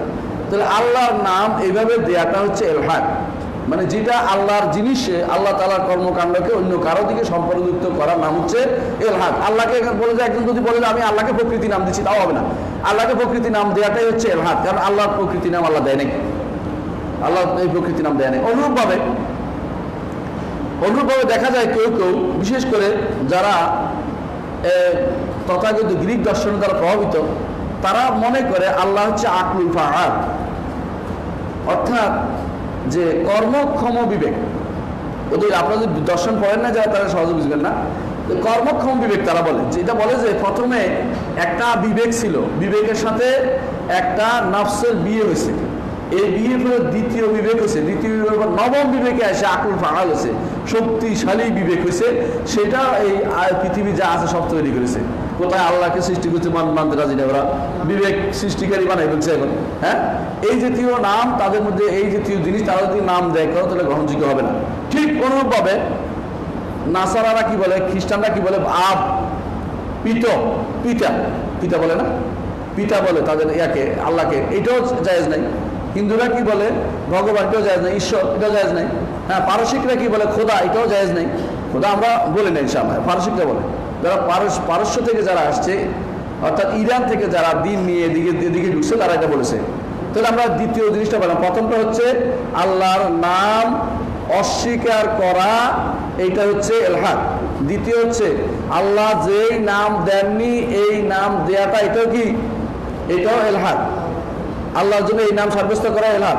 3 নম্বর হচ্ছে আল্লাহর নামকে সৃষ্টির কারণ নামের সাথে একই সামঞ্জস্যপূর্ণ হওয়ার পর বললেন যে তাহলে সব একই, এটাও ইলহাদ। আল্লাহর নামকে সৃষ্টিকুলের কারণ নামের সাথে সামঞ্জস্যপূর্ণ করে নেওয়া ইলহাদ। আল্লাহর নামকে সৃষ্টির কোনো সৃষ্টির সাথে সামঞ্জস্যপূর্ণ করে নেওয়াটাও ইলহাদ। হ্যাঁ, আল্লাহ তাআলার নাম হচ্ছে গাফফার। এখন আপনি মানুষকে বলেন তিনিও তো গাফফার, এটা কিন্তু ঠিক নয়, একরকম নয়। এই জন্য এটা তাসবিহ একই রকম মনে করা জায়েজ নেই, কারণ নামে অনেক সময় মিল হতে পারে। যেমন আল্লাহ তাআলার নাম হচ্ছে রাউফ এবং রাহিম, আল্লাহ তাআলা আর রাউফ আর রাহিম। মুহাম্মদ রাসূলুল্লাহ সাল্লাল্লাহু আলাইহি ওয়াসাল্লামের এক নাম রাউফ রাহিম, আল্লাহ তাআলা নিজে সাব্যস্ত করেছেন। কিন্তু দুইটার মধ্যে নামে মিল হইলেও কর্মে অনেক বেশি পার্থক্য, কত পার্থক্য হিসাব নেই। আল্লাহ যে দয়া দিয়েছেন সেটার উপরে রাসূলুল্লাহ সাল্লাল্লাহু আলাইহি ওয়াসাল্লাম চলছেন, তাই তো? আর আল্লাহটা হচ্ছে এক, তিনি তারই দয়া, সেখানে আর কারো কোনো কিছু নাই। সেখানে আল্লাহ তাআলা নিজের একক ক্ষমতাশীল সব কিছু, তার দয়ার মধ্যে কারো কোনো অংশীদারিত্ব নেই। কিন্তু দুনিয়ার বুকে তিনি যে দয়া দিয়েছেন সেটাতে সবাই অংশীদার। তার গুণের প্রভাব তিনি দুনিয়াতে ঢেলেছেন, রহমতের 100টার একটা প্রভাব দুনিয়াতে ঢেলেছেন। তাতেই করে মা সন্তানের জন্য দুনিয়ার সব কিছু উজাড় করে দিতে রাজি, রহমতের একটা গুণের কারণে। তাহলে আল্লাহ তাআলার এটা বলতে হবে তার নামের সাথে দুনিয়ার কোনো সৃষ্টিগত অথবা কোনো সৃষ্টির কোনো নামের পুরোপুরি মিল করা যাবে না, মিল সামঞ্জস্য বিধান করা যাবে না। করলে কি হবে? এটা ইলহাদ হয়ে যাবে। এই জন্য যখন দেখেন এই আয়াত নাজিল, যখন আল্লাহ বিসমিল্লাহির রহমানির রহিম রাসূলুল্লাহ সাল্লাল্লাহু আলাইহি ওয়াসাল্লাম লিখলে, তখন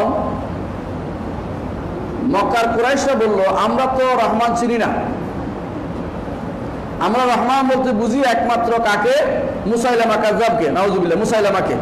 রহমানুল ইয়ামামা যে দয়াশীল, ওই ব্যক্তিকে চিনি, আল্লাহর নাম তো রহমত আমরা জানি না, মিথ্যা কথা বলছেন তারা। আল্লাহ তাআলা বলছেন ওয়াহুম ইয়াকফুরুনা বির রহমান কুল ই ওয়া রাব্বি, তারা রহমানকে কুল ওয়া রাব্বি, তারা রহমানকে অস্বীকার করছেন। আপনি বলুন যে তিনি তো আমার রব, তুমি রহমানকে অস্বীকার করছো ইচ্ছা করে। আল্লাহর নামগুলোকে নিয়ে কাকে দিছে? মুসাইলামাকে দিছে, নাউযুবিল্লাহ, মিথ্যাবাদীকে দিছে। অথচ এই নাম তাকে দেওয়ার কোনো সুযোগ নাই। তাহলে বোঝা গেল যে আল্লাহর নামকে সৃষ্টিকুলের কারো নামের মতো মনে করা, এটা একটা ইলহাদ। এটাও কি একটা ইলহাদ? আচ্ছা, 3 নম্বর গেল। 4 নম্বর হচ্ছে আল্লাহর নাম থেকে কাইটা কুটা সৃষ্টিকুলের নাম তৈরি করা। আল্লাহর নাম থেকে কেটে সৃষ্টিকুলের নাম তৈরি করে কেমনে জানেন? আল্লাহর নাম হচ্ছে আল্লাহ, তাই না? এখন তার থেকে মেয়েলি নাম বানাইছে লাত। আফারাআইতুমুল লাতা ওয়াল উজ্জা ওয়া মানাতা সালিসাতাল উখরা, মেয়েলি নাম বানাইছে লাত, অর্থাৎ তার মেয়ের নাম বানাইছে লাত। তারপরে হচ্ছে উজ্জা, আজিজ থেকে আল্লাহর নাম, আজিজ থেকে নাম কেটে উজ্জা বানাইছে। আল্লাহর নাম মান্নান থেকে নাম কেটে মানাত বানাইছে। তো এইটাও ইলহাদ। এই জাতীয় ইলহাদ আমাদের সমাজে এইভাবে না থাকলেও এটা কিন্তু আরবের মুশরিকদের মধ্যে প্রচলন ছিল। এটা কি তারা আল্লাহর নাম কেটে কেটে ভিন্ন নাম দিত। বর্তমানে যদি কেউ সন্তানের নাম রাখে রাব্বি, কি হবে? রব তো আল্লাহ, সন্তানের নাম যদি রাব্বি রাখে তো সন্তানের নাম আল্লাহর নাম থেকে কেটে কেটে রাখতেছে, এটাও জায়েজ নেই, মনে রাখতে হবে আমাদের। এই জন্য আল্লাহ তাআলার নামগুলো নিয়ে 4 ধরনের ইলহাদ সমাজে কার্যকর আছে, এটা উল্লেখ করলাম। এই ইলহাদগুলো এটা থেকে আল্লাহ তাআলা নিষেধ করেছেন, দারুল লাযিনা ইউলহিদুনা ফি আসমাই, যারা আমার নাম নিয়ে এই জাতীয় 4টি কাজ করবে আমি তাদেরকে দেখে নেব, অথবা তাদের পথ থেকে আপনি দূরে সরুন, তাদের হিসাব আমি নেব, এটা আল্লাহ তাআলা বলছেন। এখানে দেখেন একটা জিনিস বলতে পারেন যে আল্লাহ তাআলার নাম এবং কখনো কখনো মানুষের কিছু নামে মিল হয়ে যায়। যেমন রাসূলুল্লাহ সাল্লাল্লাহু আলাইহি ওয়াসাল্লাম নাম ছিল রাউফ রাহিম, বুঝছে না? রাউফ রাহিম তাআলা রাসূলের নাম, এটা রাউফুন রাহিমুন, এবং তার একটা ইতিমধ্যে একটা বই বলেছে রাউফ রাহিম। রাসূলুল্লাহ সাল্লাল্লাহু আলাইহি ওয়াসাল্লামের নাম রাউফুন রাহিম, অর্থাৎ আল্লাহর নামও আর রাউফ আর রাহিম আছে না? তো এটা মিল হয়ে গেল না? বল এই মিল সমস্যাযুক্ত না। কেন? দুনিয়ার প্রত্যেকটি অস্তিত্বশীল জিনিসের মধ্যে একটা মিল পাবেন আর বেমিল পাবেন অনেক। আপনার অস্তিত্ব আছে না? আপনার অস্তিত্ব আছে না? নাই, আছে। আল্লাহর অস্তিত্ব আছে, তো মিল হয়ে গেল না? এই মিল কি গ্রহণযোগ্য? এই মিলে কোনো সমস্যা নেই, কিন্তু অস্তিত্ব দুইটার ভিন্ন ভিন্ন, এক একটার অস্তিত্ব এক। আপনি কানে শুনেন না? শুনেন না? আল্লাহ শোনেন? তাহলে কি একরকম হয়ে গেছে? না, একরকম না। এর অর্থ হচ্ছে প্রত্যেক সত্তা তার মতো করে শুনেন, তার মতো করে দেখেন। তার মতো শুনে তার মতো দেখে। মোবাইলে শুনে এটা আমার লাখ কথা, এটা শুনতেছে, তাই বলে এটা একটি চোখ আছে, কান আছে, এটা তো কান নাই শুনতে, তারপর শুনতেছে, এটা রেকর্ড করতেছে, তাই না? তাহলে ব্রেন না থাকলেও কিন্তু এই মেশিনে কিন্তু এটা রেকর্ড করতেছে। তাহলে প্রত্যেক সত্তা অনুসারে তার গুণগুলো নির্ধারিত হয়ে থাকে, সত্তা অনুসারে তার গুণ হয়। তাহলে কোনো একদিক দিয়ে মিল হওয়ার কারণে এটাকে আপনি অস্বীকার করতে পারবেন না যে এটা নাই, এটা নয়। এগুলো হচ্ছে কোনো একদিকে মিল হবেই। যে কোনো অস্তিত্বশীল প্রত্যেকটি জিনিস একদিকে মিল হবে, একদিকে মিল হবে না। দুনিয়া সবকিছু আপনিও শোনেন, আবার কি আল্লাহও শোনে, আপনিও দেখেন, আল্লাহও দেখেন, কিন্তু এই দেখা ওই সেই দেখা নয়, এই শোনা সেই শোনা নয়। এটা স্পষ্ট, কারণ তার শুনতে আপনি একটা শোনেন, একটা শোনেন না। এই জন্য যখন এখানে শব্দ হচ্ছে আপনি দরজা জানালা বন্ধ করে দিচ্ছেন, কি জন্য? যে এটা ডিস্টার্ব হচ্ছে, আমার কানের ভিতরে এতগুলি একসাথে শুনতে পারবে না। কিন্তু আল্লাহ তাআলা পৃথিবীতে কত সৃষ্টি আছে, কত মানুষ আছে, কত জিন আছে, সমস্ত সৃষ্টি একসাথে আল্লাহকে ডাকছে, কারো ডাকের দ্বারা তার ডিস্টার্ব হচ্ছে না, সবাই ডাক শুনতে একই সময়ে তার সময় শুনতে পাচ্ছেন তিনি। সুতরাং এই বিরাট জিনিসটা আপনার এবং তার শোনার মধ্যে পার্থক্য স্পষ্ট হয়ে যায় যে আমার শোনা তার শোনা একরকম জরুরি না। ঠিক দয়ার বিষয়টাও, আপনি দয়া করতেন কতক্ষণ? আপনার যতক্ষণ হাতে টাকা আছে, তাই না? দিলেন একজনকে 10টা টাকা 5 টাকা, এরপরে বলবেন যে নাই আর শেষ, আর দয়া শেষ হয়ে গেছে আমার হাত থেকে, অন্তরে কানলেও দিতে পারতেছেন না। কিন্তু তার দয়ার কোনো শেষ নেই, তার দয়ার কোনো শেষ, দয়া করতেই তিনি রাখবেন। তাহলে আপনার যে দয়াটুকু দিচ্ছে এটা হচ্ছে তার পক্ষ থেকে বিশেষ রহমত। দুনিয়াতে আপনি এই কাজটা করে আসেন, আখিরাতে আপনি সুফল পাবেন, এটা বলা হচ্ছে। কিন্তু আল্লাহ তাআলা তারটা হচ্ছে মূল, সেখানে সবকিছু, সেখানে কোনো শেষ নেই। মা ইনদাকুম ইয়ানফাদু ওয়া মা ইনদাল্লাহি বাক, তোমাদের কাছে যা আছে শেষ হয়ে যাবে, আল্লাহর কাছে যা আছে এটা বাকি থাকবে। তাহলে নামের ক্ষেত্রে কখনো কখনো তিনি আল্লাহর নাম, এবং যখন দেখবেন যে আল্লাহর নামের সাথে কোনো কোনো জায়গাতে সৃষ্টিগুলোর নাম মিল হয়ে যাচ্ছে, বলবেন যে এই মিল আসল অর্থে নয়, এই মিলের বান্দারও একদিক দিয়ে শুনে, বান্দাও দেখে, আল্লাহ একদিক দিয়ে শুনে, আল্লাহ দেখে, দুইটা ভিন্ন ভিন্ন রকম, দুইটা একরকম জরুরি না। আচ্ছা দেখেন না, আপনার দরজার হাতল আর আপনার হাত কি একরকম? কখনো না। দরজার হাতের কি আঙ্গুল আছে? নাই, আপনার তো আঙ্গুল আছে। তাহলে সৃষ্টির মধ্যে যদি পার্থক্য থাকে, স্রষ্টা এবং সৃষ্টির মধ্যে পার্থক্য তো অবশ্যই থাকবে। এই জিনিসটা আজকে কঠিন, তারপর ইনশাআল্লাহ আশা করি বুঝতে পারছেন। এরপর আল্লাহ তাআলা বলছেন যে সাইয়ুজজাউনা মা কানু ইয়ামালুন, যারা আমার নাম নিয়ে ইলহাদ করে, আমার নাম নিয়ে যারা ইলহাদ করে, অর্থাৎ এতক্ষণ 4টা বলছেন ইলহাদ, কি কি? নাম অস্বীকার করা, আরেকটা 2 নম্বর হচ্ছে নাম বানিয়ে বলা, 3 নম্বর হচ্ছে নামকে সামঞ্জস্যপূর্ণ করে দেওয়া আর সৃষ্টির কারণ, কেমন? 4 নম্বর হচ্ছে নাম থেকে ব্যঙ্গে আরেক নাম করে দেয়া। হ্যাঁ, তাহলে আল্লাহ এই 4 রকমের কাজ যারা করে, আল্লাহ তাআলা বলছেন সাইয়ুজজাউনা মা কানু ইয়ামালুন, তাদেরকে প্রতিফল দেব যা তারা করতো সেটার কারণে। যদি আপনি ওদের কি বলতেন, তোর শাস্তি দেব, কিন্তু আল্লাহ বলছে ইউজাউনা। কেন বলছে ইউজাউনা? কারণ তার আমল কি হয়েছে সেটা প্রতিফল আল্লাহ দিচ্ছে। আল্লাহ কারো উপর জুলুম করেন না, ইনসাফপূর্ণ প্রতিফল দিবেন, এই জন্য জাযা বলছে। ইনসাফপূর্ণ, অর্থাৎ তার প্রতিফল সে পাবে, যা করেছে প্রতিফল পাবে। সরাসরি শাস্তি বলেন নাই যে তোমার তো কাজটা দেখবো, হাসরের মাঠে উপস্থিত করা হবে, এই কাজ করেছো সেটার শাস্তি তোমাকে পেতে হবে, সেটার শাস্তি তোমাকে পেতে হবে। এটা হচ্ছে আল্লাহর পক্ষ থেকে ধমক, আল্লাহর পক্ষ থেকে ধমক। সাইয়ুজজাউনা মা কানু ইয়ামালুন, তাদেরকে যা আমল করতো সেটার শাস্তি তাদেরকে দেওয়া হবে, সে শাস্তি দেওয়া হবে। আল্লাহ তাআলা কখনো কখনো এই রকমের ধমক শব্দ ব্যবহার করেন, ধমক দেন। যেমন আল্লাহ তাআলা বলছেন সানাফুরুহু লাকুম আইয়ুহাস সাকালান, হে মানব এবং জিন, তোমাদের জন্য আমি অচিরেই তোমাদের জন্য আমি কি হচ্ছি? প্রস্তুত হচ্ছি। ফারেক হওয়ার অর্থ হলো আমি অবসর নেয়া। আল্লাহকে এখন কি খুব ব্যস্ত নাকি? এই জাতীয় কথা জায়েজ নেই। আল্লাহ ব্যস্ত, অবসর এটা নয়। তাহলে সানাফুরুহু অর্থ কি? ভয় দেখাচ্ছেন, ওয়ারি, যে তোমাদেরকে শাস্তি দেওয়ার জন্য আমি তৈরি আমি তোমাদের শাস্তি দিব, এইটার জন্য তোমাদের সময় শুধু নির্ধারণ করে রাখছি। সেটা কখন হবো? সময় নির্ধারণ কখন দিবেন? যখন শাস্তি দেওয়ার সময় হবে। দুনিয়াতেও শাস্তি তিনি দেন, আবার আখিরাতেও তিনি শাস্তি দিবেন। এটা হচ্ছে শাস্তিমূলক তাফাররুক এটাকে বলা হয়। এটা কোনো এরকম নয় যে আল্লাহ এখন ব্যস্ত আছেন, পরে একসময় ব্যস্ততার কেটে যাবে, এই জাতীয় কথা নয়।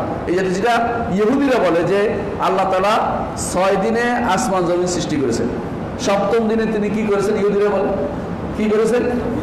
হ্যাঁ, বিশ্রাম নিয়েছেন। এই জন্য তারা নাম দিয়েছে সাব্ত, অর্থাৎ বিশ্রাম, ইয়ম সাব্ত, বিশ্রাম নেওয়ার দিন। নাউজুবিল্লাহ।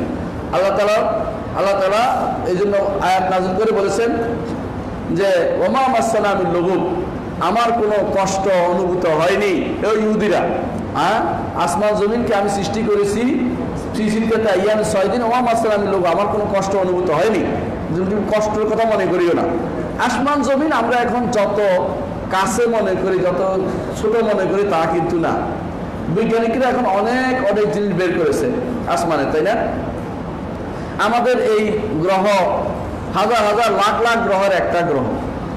আবার দেখেন এই গ্রহগুলো যেখানে যে নক্ষত্রের অধীন, সেইখানে এরকম আকাশে বহু হাজার হাজার নক্ষত্র আছে। আবার নক্ষত্রগুলি যেটার অধীন সেগুলি হাজার হাজার আছে। এগুলো যদি হিসাব করেন আপনি দেখবেন যে আসমান আর জমিন কোনো সোজা কথা না। বলতে তো খুব সোজা, আসমান জমিন, 7 আসমান 7 জমিন, কিন্তু এগুলি কি জিনিস এগুলো চিন্তা করেন, বলবেন যে আল্লাহর এই সৃষ্টি তিনি ব্যতীত আর কেউ সৃষ্টি করেন, আপনার ঈমান আরো অনেক বেশি বেড়ে যাবে, অনেক বেশি বেড়ে যাবে। আচ্ছা, সবাব বলছে সাইয়ুজানা মা কানু ইয়ামালুন, তারা যা করতো যা শাস্তি তারা পাবে। শব্দ হচ্ছে ইয়ামালুন, করতো, তাই না? এখন যদি কেউ বলে সেটা শাস্তি পাবে না, বলেও শাস্তি পাবে। কারণ হচ্ছে আরবি ভাষায় আমল শব্দটি কথা এবং কাজ দুটাকে বোঝায়। আরবি ভাষায় আমল শব্দটি কথা এবং কাজ উভয়কে বোঝায়। এই জন্য দেখবেন ফামান ইয়ামাল মিসকাল যাররাতিন খায়রান ইয়ারা, যে কেউ একটি রাই পরিমাণ অর্থাৎ অনুপরিমাণ আমলও করবে, সেও তা দেখতে পাবে, সেটা কথা হোক কাজ হোক। ওমান ইয়ামাল মিসকাল যাররাতিন শাররান ইয়ারা, যে ব্যক্তি খারাপ আমল দেখবে অনুপরিমাণ, সেও তা দেখতে পাবে, সেটা কথা হতে পারে কাজও হতে পারে। অর্থাৎ এই লোকেরা কথা দিয়ে হোক কর্ম দিয়ে হোক যেটা দিয়ে হোক আমার সাথে এলহাদ করার কারণে তাদেরকে অবশ্যই শাস্তি পেতে হবে। যারা আমার নামের সাথে এলহাদ করে, আল্লাহর নামের সাথে এলহাদটা কারা করে? যারা আল্লাহ সম্পর্কে চিনতে পারেন। মা কাদারুল্লাহ হাক্কা কাদরিহি, আমরা হচ্ছে আল্লাহর সৃষ্টি, তাই না? আল্লাহর সৃষ্টি না আমরা, আল্লাহর ফেল, আল্লাহ তাআলার কাজ আমরা। আল্লাহ তাআলা তিনি আমাদের সৃষ্টি করেছেন। সৃষ্টিকুল পুরোটাই, সৃষ্টিকুল আসমান জমিন যা আছে সবই তো আল্লাহর ফেল। আমরা যেটা করি এটা হচ্ছে আমাদের ফেল। আমরা কি করি? আল্লাহ যেটা ইবাদত করি। তবে দুটো ফেল আমরা জানছি, কিন্তু আমরা কার জন্য করছি তারা যদি না জানি তার ইবাদত কিভাবে করব? যে যাকে আমরা জানতে হবে, চিনতে হবে, যার ইবাদত আমরা করি তাকে তো জানতে হবে না, চিনতে হবে, তাই না? আপনি যখন, আমি মাঝে মাঝে উদাহরণটা দিয়ে থাকি, আপনি বিয়ে করতে গেলেও জিজ্ঞাসা করেন নাম কি, কি লেখাপড়া জানে কিনা, তাই না? গুণাগুণ কি, হ্যাঁ, অঙ্ক কষ্ট জানে, হ্যাঁ, রান্না পারে কিনা, জিজ্ঞাসা করেন না? করেন কিনা? কেন? ঘরে কারে আনছেন এটা তো পরবর্তী বিপদে পড়বেন। দেখবেন যে এমন বউ আনছেন যে বউ রাখতে জানে না, যে বউ হাঁটতে পারে না, বিপদ না? আপনি এমন সত্তার ইবাদত করছেন যে সত্তা সম্পর্কে আপনি কিছুই জানেন নাই, হলো ভুল। তো আপনাকে জানতে হবে রব্বুল আলামিন কি জিনিস। আল্লাহ রাসূল সাল্লাল্লাহু আলাইহি ওয়াসাল্লাম তিনি এমন কিছু বলা বাদ দেননি, আকাশের পাখি উড়ে তার সম্পর্কে কোনো জ্ঞান দিয়েছেন, পায়খানায় গেলে কিভাবে পায়খানা সারতে হবে সেটাও জানিয়েছেন। তিনি আল্লাহ সম্পর্কে জানান নেই, এটা হতে পারে? আল্লাহ তাআলা নিজে তার সম্পর্কে জানিয়েছেন। এই জন্য যেই নামগুলো বেশি আছে যে আয়াতে, ওই নামগুলোর গুণ বেশি, অনেক বেশি গুণ। আল্লাহু লা ইলাহা ইল্লাল হাইয়ুল কাইয়্যুম, দেখছেন না? কি আয়াত বলে এটাকে? আয়াতুল কুরসি। এটা সবচেয়ে আযমু আয়াতিন ফিল কোরআন, কোরআনের মধ্যে সবচেয়ে বড় আয়াত। কেন হয়েছে? হাই আছে, কাইয়ুম আছে, লা তাখুযু সিনাতুন ওয়ালা নাওম, লাহু, সব আল্লাহর গুণ, আল্লাহর নাম গুণ বর্ণনা করা হচ্ছে। শুরু করছে হাইয়ুল কাইয়ুম দিয়ে, শেষ হয়েছে ওয়াহুল আলিয়ুল আযীম দিয়ে। তিনি আলী আযীম, তিনি সর্বোচ্চ এবং তিনি মহৎ, বৃহৎ, বড়, তিনি বড় সত্তা, এটা বুঝাচ্ছেন। এই সবই কি প্রমাণ করে? যে সত্তাকে জানতে হবে, আল্লাহকে জানতে হবে। তার পরিচয় তিনি তুলে ধরেছেন, কি ধরেছেন? আল্লাহু আহাদ, আল্লাহু সামাদ, লাম ইয়ালিদ ওয়া লাম ইউলাদ ওয়া লাম ইয়াকুল লাহু কুফুয়ান আহাদ। নাম পরিচয় তুলে ধরেছেন। হুয়াল্লাহুল খালিকুল বারিউল মুসাউওয়ির লাহুল আসমাউল হুসনা, হুয়াল্লাহু আল্লাযী লা ইলাহা ইল্লা হুয়াল মালিকুল কুদ্দুসুস সালামুল মুমিনুল মুহাইমিনুল আজিজুল জাব্বারুল মুতাকাব্বির।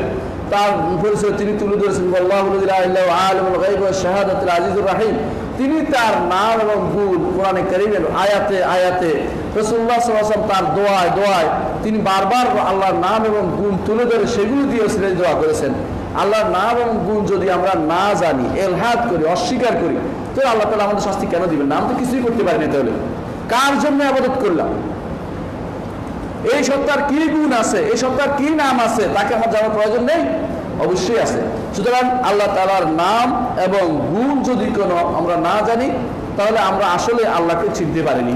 আল্লাহকে যে বেশি নামে জেনেছে, যে বেশি গুণ জেনেছে, সে তত বেশি আল্লাহ রাব্বুল ইজ্জতকে চিনতে পেরেছে। এটাই হচ্ছে এই আমাদের শেখ যে নিয়ে এসেছে যে অংশটুকু, এর তাফসীর, এই আয়াতের তাফসীর। এই আয়াতের তাফসীর আমরা শিখলাম। আমরা এখন আমরা এতক্ষণ যেটা বলছি সূরা আরাফের 180 নম্বর আয়াত, সূরা আরাফের 180 নম্বর আয়াতের তাফসীর আমরা শিখলাম। এখন আমরা এই আয়াতের তাফসীরে পূর্ববর্তী সালফে সালিহিন কি বলেছেন সেটা আমরা আলোচনা করব। আমরা আপনাদেরকে বলেছি শাইখুল ইসলাম মুহাম্মদ ইবনে আব্দুল ওয়াহাবের এই কিতাবের সৌন্দর্য হচ্ছে এটা, নিজের পক্ষ থেকে কথা বলেন না। কি করেন? কোরআন আয়াত আনেন, হাদিস আনেন, আমাদের ইমামরা কি বলেছেন সেটা আনেন, সালফে সালিহিন কি কথা বলছে সেটা আনেন, তারপর তিনি চলে যান, বলেন যে এই শিক্ষা এটা পাইলাম, যা যা আসছে এই শিক্ষা পাইছি, এরপর তিনি চলে যান, নিজের পক্ষ থেকে কোনো কথা বলেন না। আর আমরা নিজের কথা বলতে খুব পছন্দ করি বেশি, আসল কথা অনেক পরে আসে। আমি একবার দেখলাম এক বই, মনে হয় 30 পৃষ্ঠার ভূমিকা, অমুক হুজুরের ভূমিকা, অমুকের দোয়া, অমুকের ওইটা, শেষে যখন গেলাম দেখলাম যে এক একটা এমন কিছু না, কয়েকটা সাধারণ জিনিস লিখছে, কিন্তু এমন দোয়া দিয়ে ভরাইছে এক একজনের যে মানুষ 10, 15, 20 পৃষ্ঠা শেষ হয়ে গেছে, আসল কথায় তিনি এখন আসেন নাই, এখন আসল কথা আসা হয়নি। এই জন্য একটা নিয়ম না, নিয়ম হচ্ছে সরাসরি কোরআন এবং সুন্নাহয় ঢুকে যাবেন, সেখান থেকে ব্যাখ্যা নেবেন। আমরা হয়েছি আমরা আগে নির্ধারণ করে নেই কি আমার অন্তরের ভিতরে আছে, পরে আবার দলিল খুঁজতে আরম্ভ করি। নিয়ম হচ্ছে কোরআন সুন্নাহ পড়বেন, সেখান থেকে যা পাইছেন সেটা গ্রহণ করবেন, উল্টাটা সেটা হচ্ছে।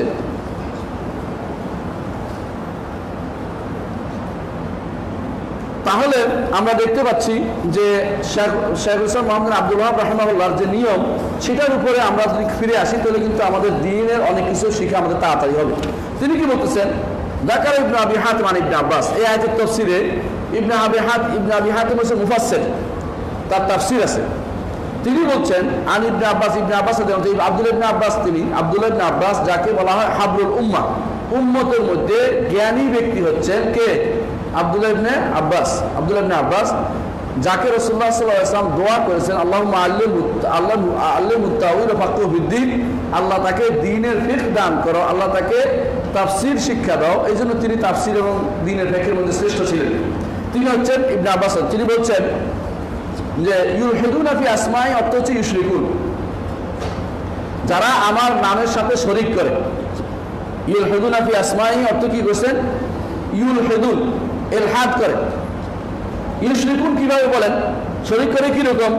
তিনি বলছেন যে অর্থাৎ যারা মনে করে যে শরীক করে কিরকম, যে আল্লাহর নাম আমাদের নাম সমান সমান হয়ে গেছে, আমরাও শুনি আল্লাহ শুনে সমান সমান হয়ে গেছে, তাহলে এটা শরীক হলো না? সমান সমান বলাই তো শরীক। যদি বলে যে আল্লাহ শুনে আমিও শুনি, সমান হয়ে গেল, সমান হয় না, এক একজনের এক এক দিকে শোনা। সমান সমান মনে করলে শিরিক হয়ে যাবে। আবার যদি কেউ মনে করে যে আল্লাহর নাম থেকে অন্য কিছুর নাম বের করে নিয়ে আসে, যে আজিজ থেকে উজ্জা নিয়ে আসে, তিনি আল্লাহ থেকে লাত নিয়ে আসে, তাহলে কি বলে? নাম থেকে শরিক করে নিল, আল্লাহর সাথে শরিক করে নিল। এই দুই জাতীয় শরিককে ইবনে আব্বাস বলছেন যে এর অর্থ হচ্ছে এই জাতীয় শরিক করার উদ্দেশ্য, শরিক করার উদ্দেশ্য। তিনি একটা তাফসীর, দুইটা তাফসীর করেছেন।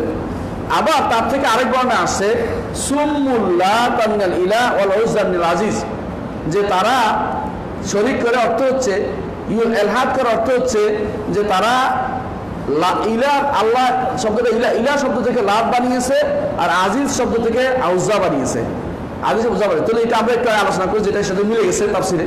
আচ্ছা, ও আনিল আমাশ, আমাশ বলেন, আমাশকে সুলাইমান ইবনে মেহরান আল আমাশ ওনার নাম। সুলাইমান ইবনে মেহরান আল আমাশ তিনি ছিলেন আবু হানিফা রাহমাতুল্লাহ আলাইহির সমসাময়িক ব্যক্তি।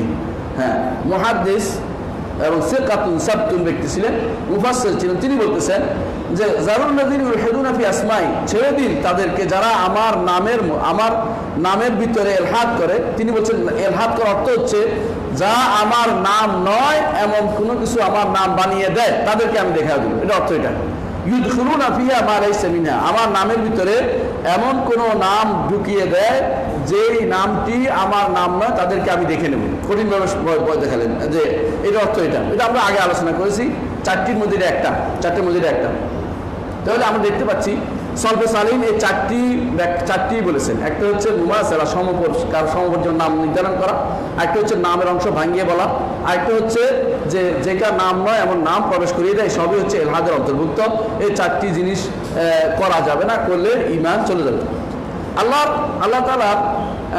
আল্লাহ তাআলার নিদর্শনের মধ্যে কেউ আল্লাহ তাআলার আয়াতের মধ্যেও কি করে ইলহাদ করে, নামের মধ্যে যেমন করে আল্লাহ আয়াতের মধ্যে ইলহাদ করে। আল্লাহ তাআলা বলছেন ইন্নাল্লাযীনা ইউলহিদুনা ফি আয়াতিনা লা ইয়াখফাউনা আলাইনা, যারা আমার আয়াতে ইলহাদ করে তাদেরকেও আমি দেখে নেব। ভাই তারা আমার কাছে অগোচরে নেই, অর্থাৎ আল্লাহ তাআলা সবাই দেখছেন কি করতেছে, কি করবেন।